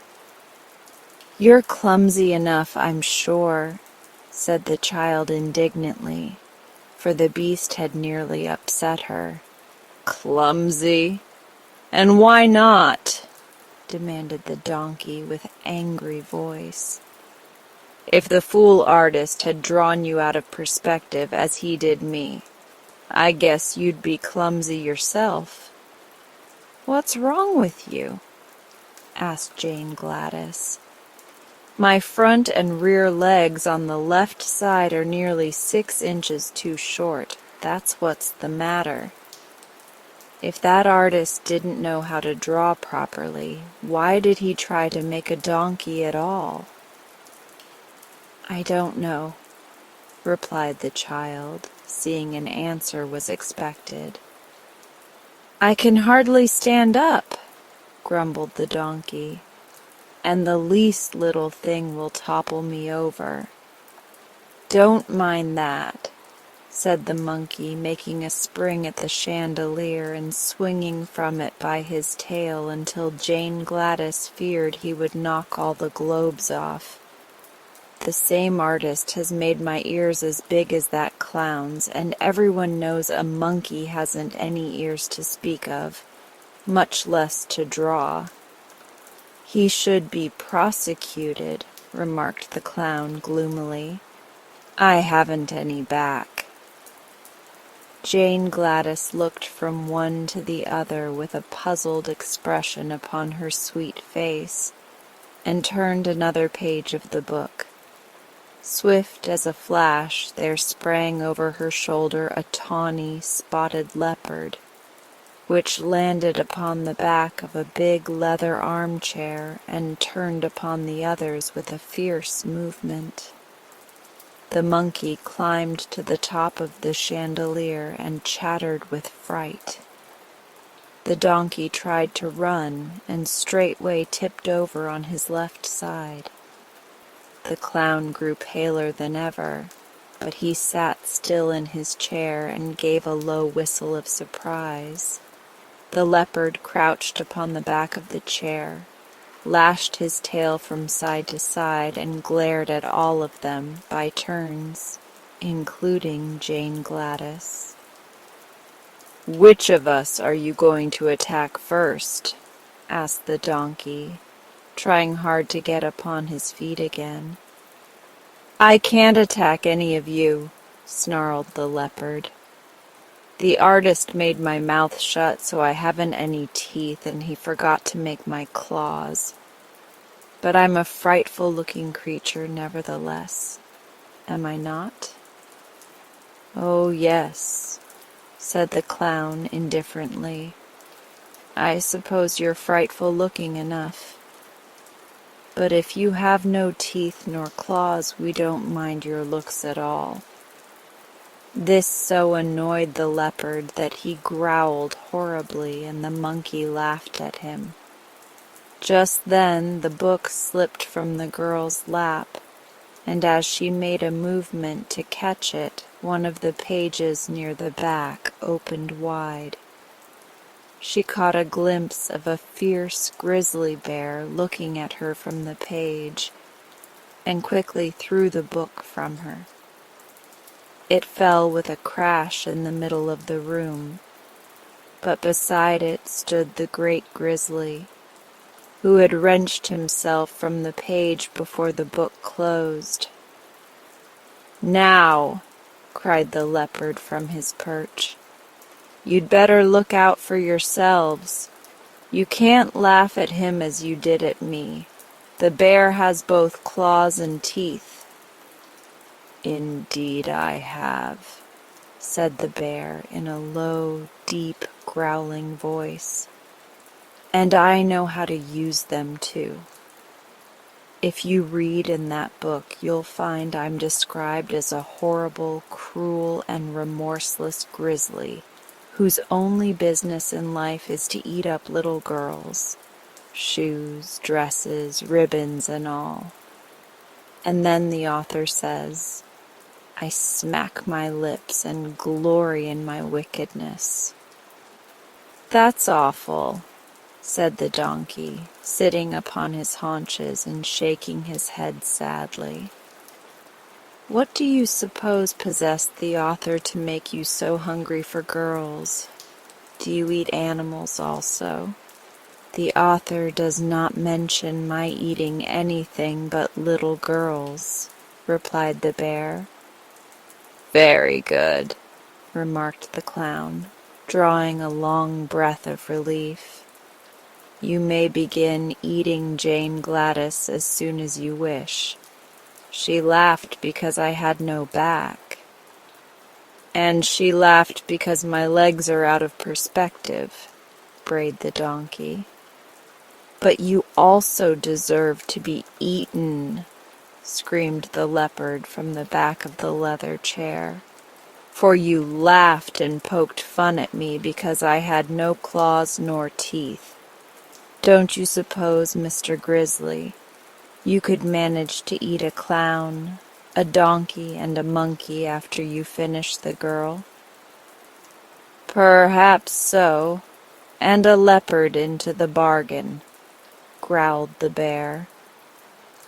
"It will depend on how hungry I am, but I must begin on the little girl first because the author says I prefer girls to anything."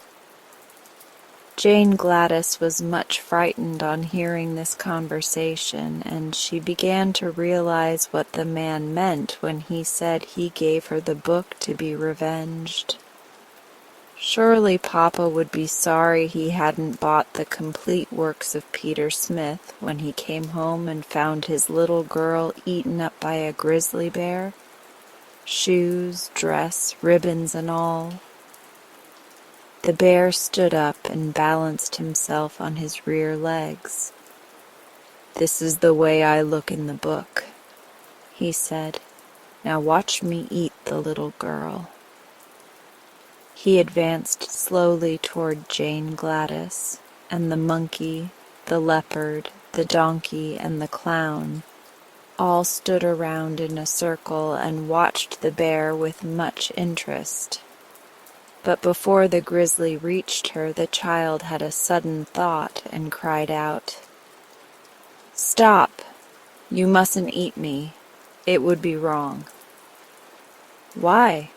asked the bear in surprise. "Because I own you. "You're my private property," she answered.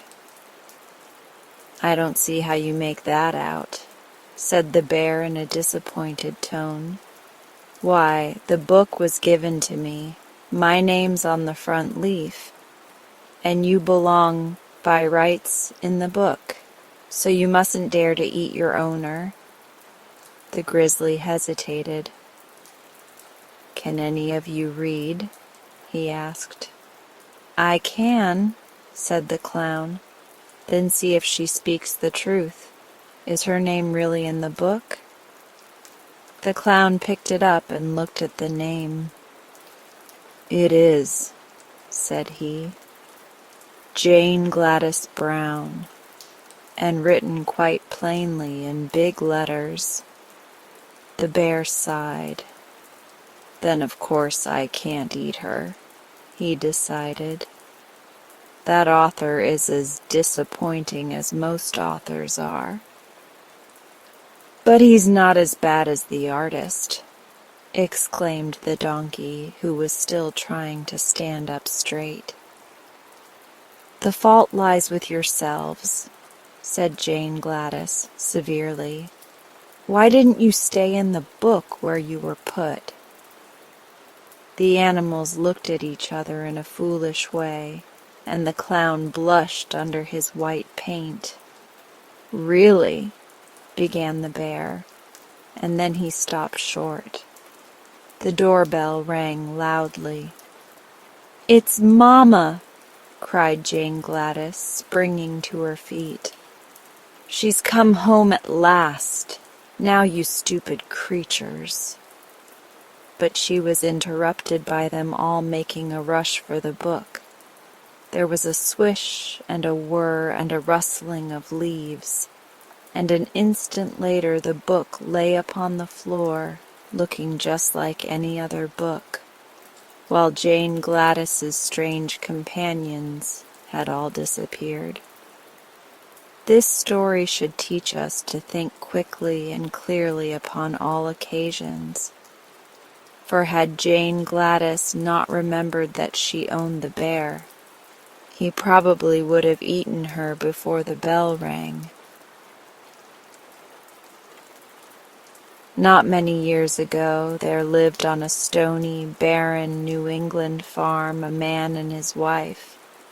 They were sober, honest people, working hard from early morning until dark to enable them to secure a scanty living from their poor land. Their house, a small one-storied building, stood upon the side of a steep hill, and the stones lay so thickly about it that scarce anything green could grow from the ground. At the foot of the hill, a quarter of a mile from the house by the winding path, was a small brook, and the woman was obliged to go there for water and to carry it up the hill to the house. This was a tedious task, and with the other hard work that fell to her share had made her gaunt and bent and lean. Yet she never complained, but meekly and faithfully performed her duties, doing the housework, carrying the water, and helping her husband hoe the scanty crop that grew upon the best part of their land. One day, as she walked down the path to the brook, her big shoes scattering the pebbles right and left, she noticed a large beetle lying upon its back and struggling hard with its little legs to turn over, that its feet might again touch the ground. But this it could not accomplish, so the woman, who had a kind heart, reached down and gently turned the beetle with her finger. At once it scampered from the path, and she went on to the brook. The next day, as she came for water, she was surprised to see the beetle again lying upon its back and struggling helplessly to turn. Once more the woman stopped and set him upon his feet. And then, as she stooped over the tiny creature, she heard a small voice say, "Oh, thank you. Thank you so much for saving me." Half frightened at hearing a beetle speak in her own language, the woman started back and exclaimed, "La sakes! Surely you can't talk like humans." Then, recovering from her alarm, she again bent over the beetle, who answered her. "Why shouldn't I talk if I have anything to say?" "'Cause you're a bug," replied the woman. "That is true, and you saved my life, saved me from my enemies, the sparrows.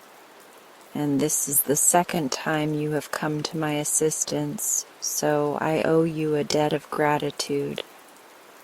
Bugs value their lives as much as human beings, and I am a more important creature than you, in your ignorance, may suppose. But tell me, why do you come each day to the brook?" "For water," she answered, staring stupidly down at the talking beetle. "Isn't it hard work?" the creature inquired. "Yes, but there's no water on the hill," said she. "Then dig a well and put a pump in it," replied the beetle. She shook her head. "My man tried it once, but there was no water," she said sadly. "Try it again," commanded the beetle, "and in return for your kindness to me I will make this promise. If you do not get water from the well, you will get that which is more precious to you. I must go now. Do not forget. Dig a well." And then, without pausing to say goodbye, it ran swiftly away and was lost among the stones. The woman returned to the house much perplexed by what the beetle had said, and when her husband came in from his work, she told him the whole story. The poor man thought deeply for a time, and then declared, "Wife, there may be truth in what the bug told you. There must be magic in the world yet, if a beetle can speak. And if there is such a thing as magic, we may get water from the well. The pump I bought to use in the well, which proved to be dry, is now lying in the barn, and the only expense in following the talking bug's advice will be the labor of digging the hole. Labor I am used to, so I will dig the well." Next day he set about it and dug so far down in the ground that he could hardly reach the top to climb out again, but not a drop of water was found. "Perhaps you did not dig deep enough," his wife said when he told her of his failure. So the following day he made a long ladder, which he put into the hole, and then he dug and dug and dug until the top of the ladder barely reached the top of the hole, but still there was no water. When the woman next went to the brook with her pail, she saw the beetle sitting upon a stone beside her path. So she stopped and said, "My husband has dug the well, but there is no water." "Did he put the pump in the well?" asked the beetle. "No," she answered. "Then do as I commanded. Put in the pump, and if you do not get water, I promise you something still more precious." Saying which, the beetle swiftly slid from the stone and disappeared. The woman went back to the house and told her husband what the bug had said. "Well," replied the simple fellow, "there can be no harm in trying." So he got the pump from the barn and placed it in the well, and then he took hold of the handle and began to pump. while his wife stood by to watch what would happen. No water came, but after a few moments a gold piece dropped from the spout of the pump, and then another and another, until several handfuls of gold lay in a little heap upon the ground.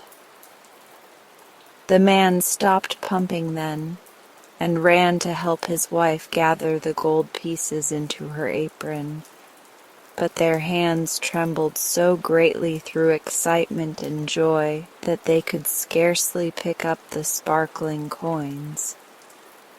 At last she gathered them close to her bosom, and together they ran to the house, where they emptied the precious gold upon the table and counted the pieces. All were stamped with the design of the United States Mint and were worth $5 each. Some were worn and somewhat discolored from use, while others seemed bright and new, as if they had not been much handled. When the value of the pieces was added together, they were found to be worth $300.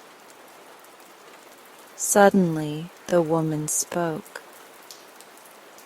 "Husband," the beetle said truly when he declared we should get something more precious than water from the well.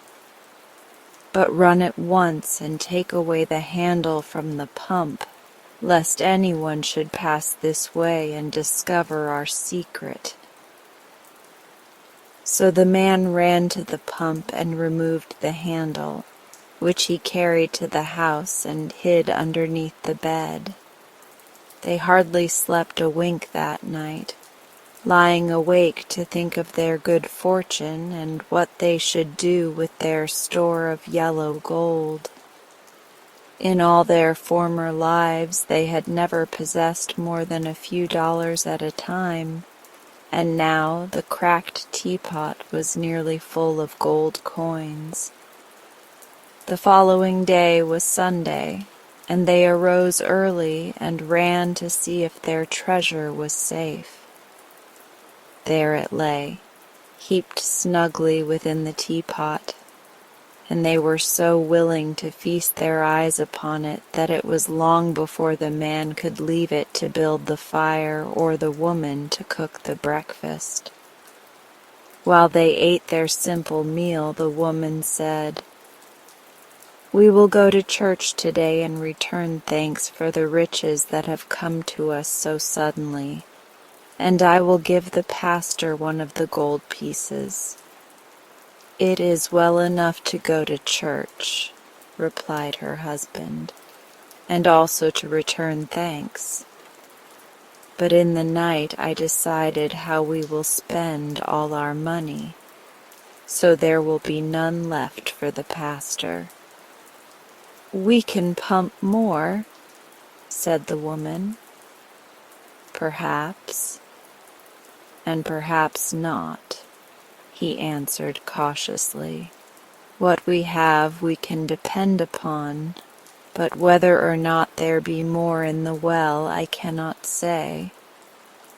"Then go and find out," she returned, "for I am anxious to give something to the pastor who is a poor man and deserving." So the man got the pump handle from beneath the bed, and going to the pump, fitted it in place. Then he set a large wooden bucket under the spout and began to pump. To their joy, the gold pieces soon began flowing into the pail, and seeing it about to run over the brim, the woman brought another pail. But now the stream suddenly stopped, and the man said cheerfully, "That is enough for today, good wife.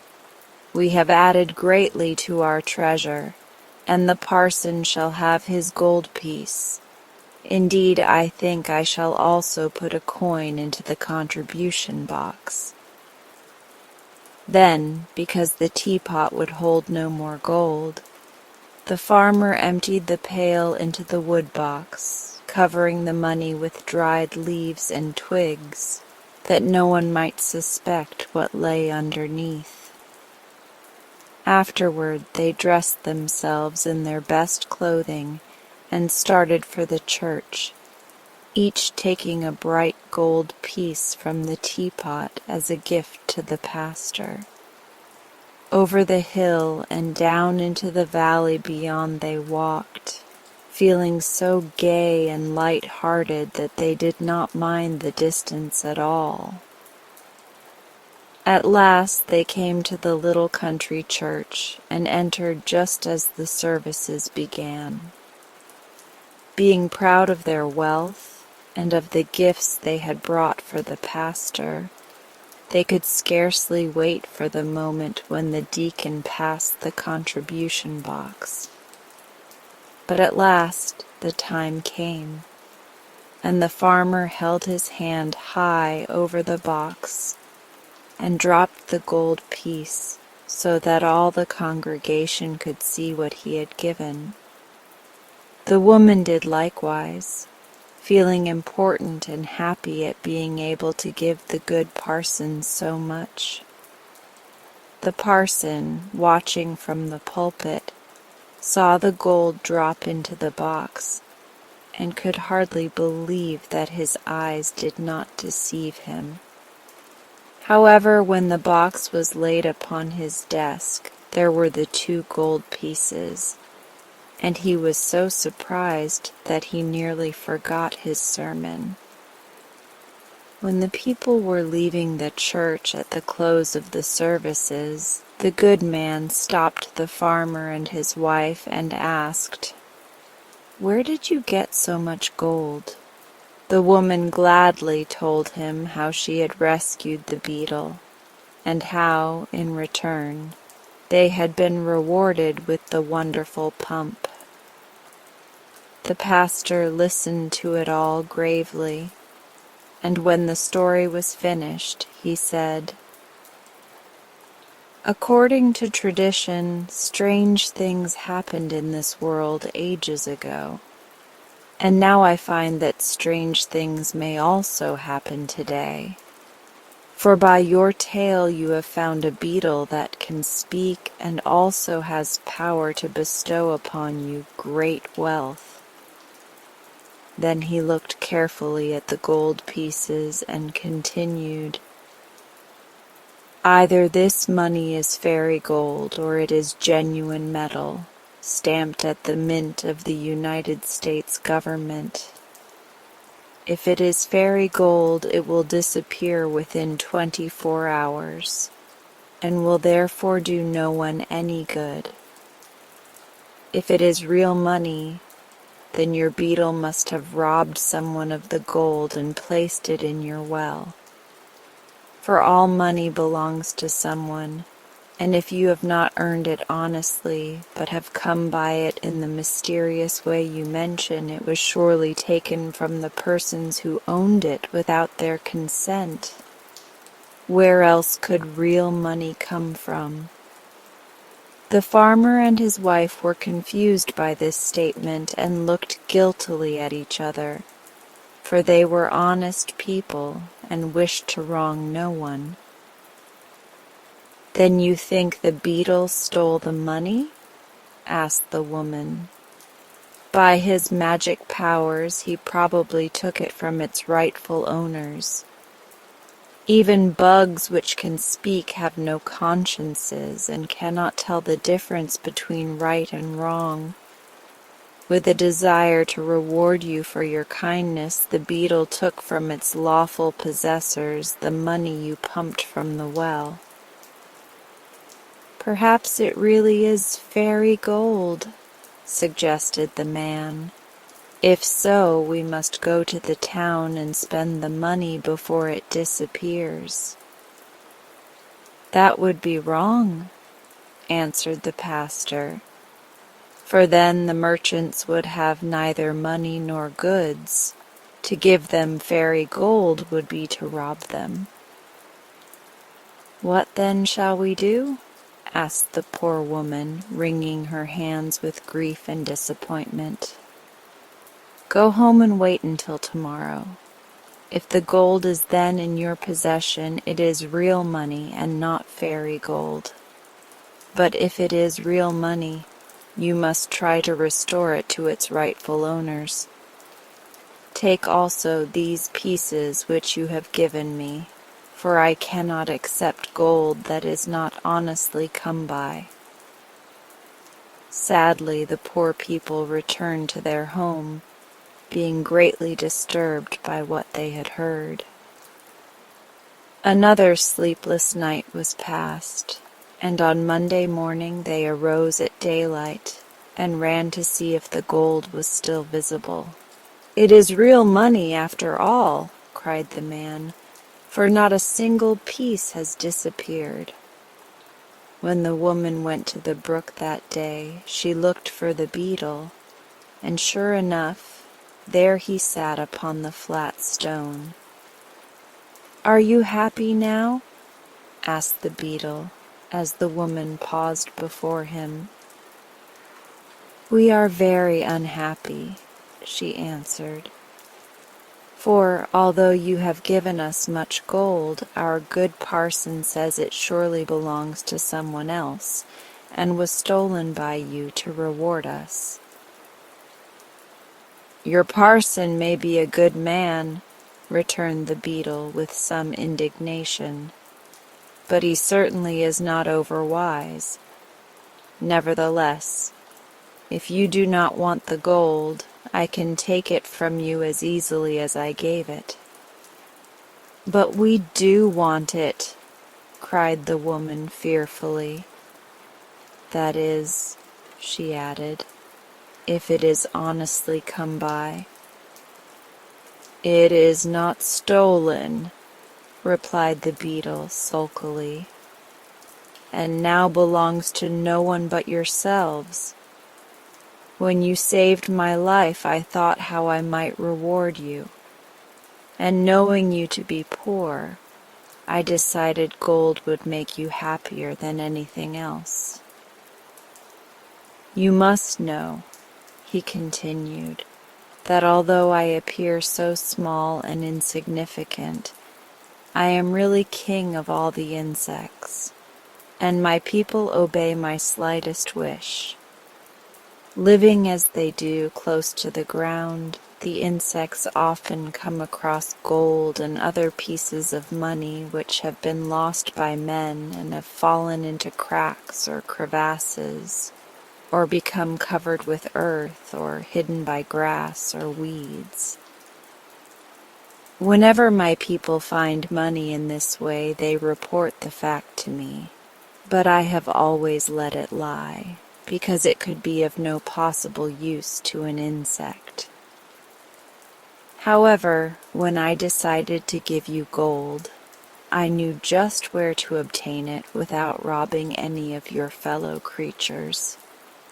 Thousands of insects were at once sent by me in every direction to bring the pieces of lost gold to this hill. It cost my people several days of hard labor, as you may suppose. But by the time your husband had finished the well, the gold began to arrive from all parts of the country, and during the night my subjects dumped it all into the well, so you may use it with a clear conscience, knowing that you wrong no one." This explanation delighted the woman, and when she returned to the house and reported to her husband what the beetle had said, he also was overjoyed. So they at once took a number of the gold pieces and went to the town to purchase provisions and clothing, and many things of which they had long stood in need. But so proud were they of their newly acquired wealth that they took no pains to conceal it. They wanted everyone to know they had money, and so it was no wonder that when some of the wicked men in the village saw the gold, they long to possess it themselves. "If they spend this money so freely," whispered one to another, "there must be a great store of gold at their home." "That is true," was the answer. "Let us hasten there before they return and ransack the house." So they left the village and hurried away to the farm on the hill, where they broke down the door and turned everything topsy-turvy until they had discovered the gold in the wood box and the teapot. It did not take them long to make this into bundles, which they slung upon their backs and carried off, and it was probably because they were in a great hurry that they did not stop to put the house in order again. Presently the good woman and her husband came up the hill from the village with their arms full of bundles, and followed by a crowd of small boys who had been hired to help carry the purchases. Then followed others, youngsters and country louts, attracted by the wealth and prodigality of the pair, who from simple curiosity trailed along behind like the tail of a comet and helped swell the concourse into a triumphal procession.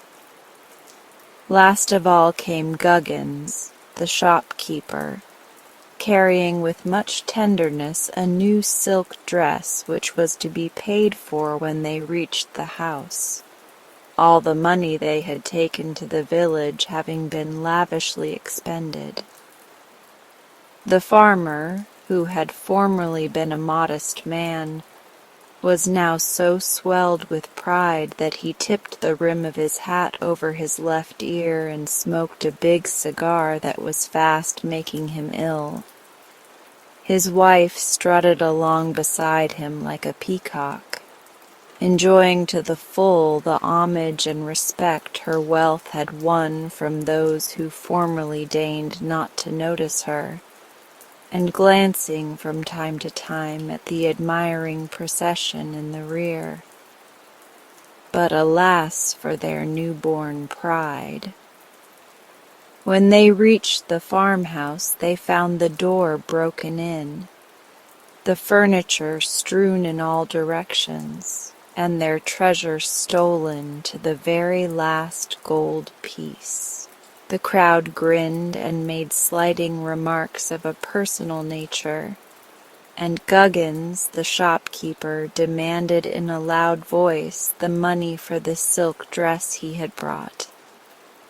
Then the woman whispered to her husband to run and pump some more gold while she kept the crowd quiet, and he obeyed quickly.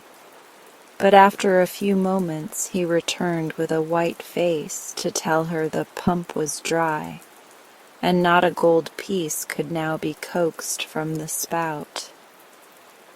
The procession marched back to the village, laughing and jeering at the farmer and his wife, who had pretended to be so rich, and some of the boys were naughty enough to throw stones at the house from the top of the hill. Mr. Guggins carried away his dress after severely scolding the woman for deceiving him, and when the couple at last found themselves alone, their pride had turned to humiliation and their joy to bitter grief. Just before sundown, the woman dried her eyes and, having resumed her ordinary attire, went to the brook for water. When she came to the flat stone, she saw the king beetle sitting upon it. "The well is dry," she cried out angrily. "Yes," answered the beetle calmly. "You have pumped from it all the gold my people could find." "But we are now ruined," said the woman, sitting down in the path beginning to weep.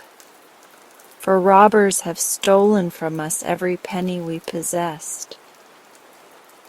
I'm sorry, returned the beetle, but it is your own fault. Had you not made so great a show of your wealth, no one would have suspected you possessed a treasure or thought to rob you. As it is, you have merely lost the gold which others have lost before you. It will probably be lost many times more before the world comes to an end. But what are we to do now? She asked. What did you do before I gave you the money? We worked from morning till night, said she. Then work still remains for you, remarked the beetle composedly. No one will ever try to rob you of that, you may be sure. And he slid from the stone and disappeared for the last time. This story should teach us to accept good fortune with humble hearts and to use it with moderation. For had the farmer and his wife resisted the temptation to display their wealth ostentatiously, they might have retained it to this very day.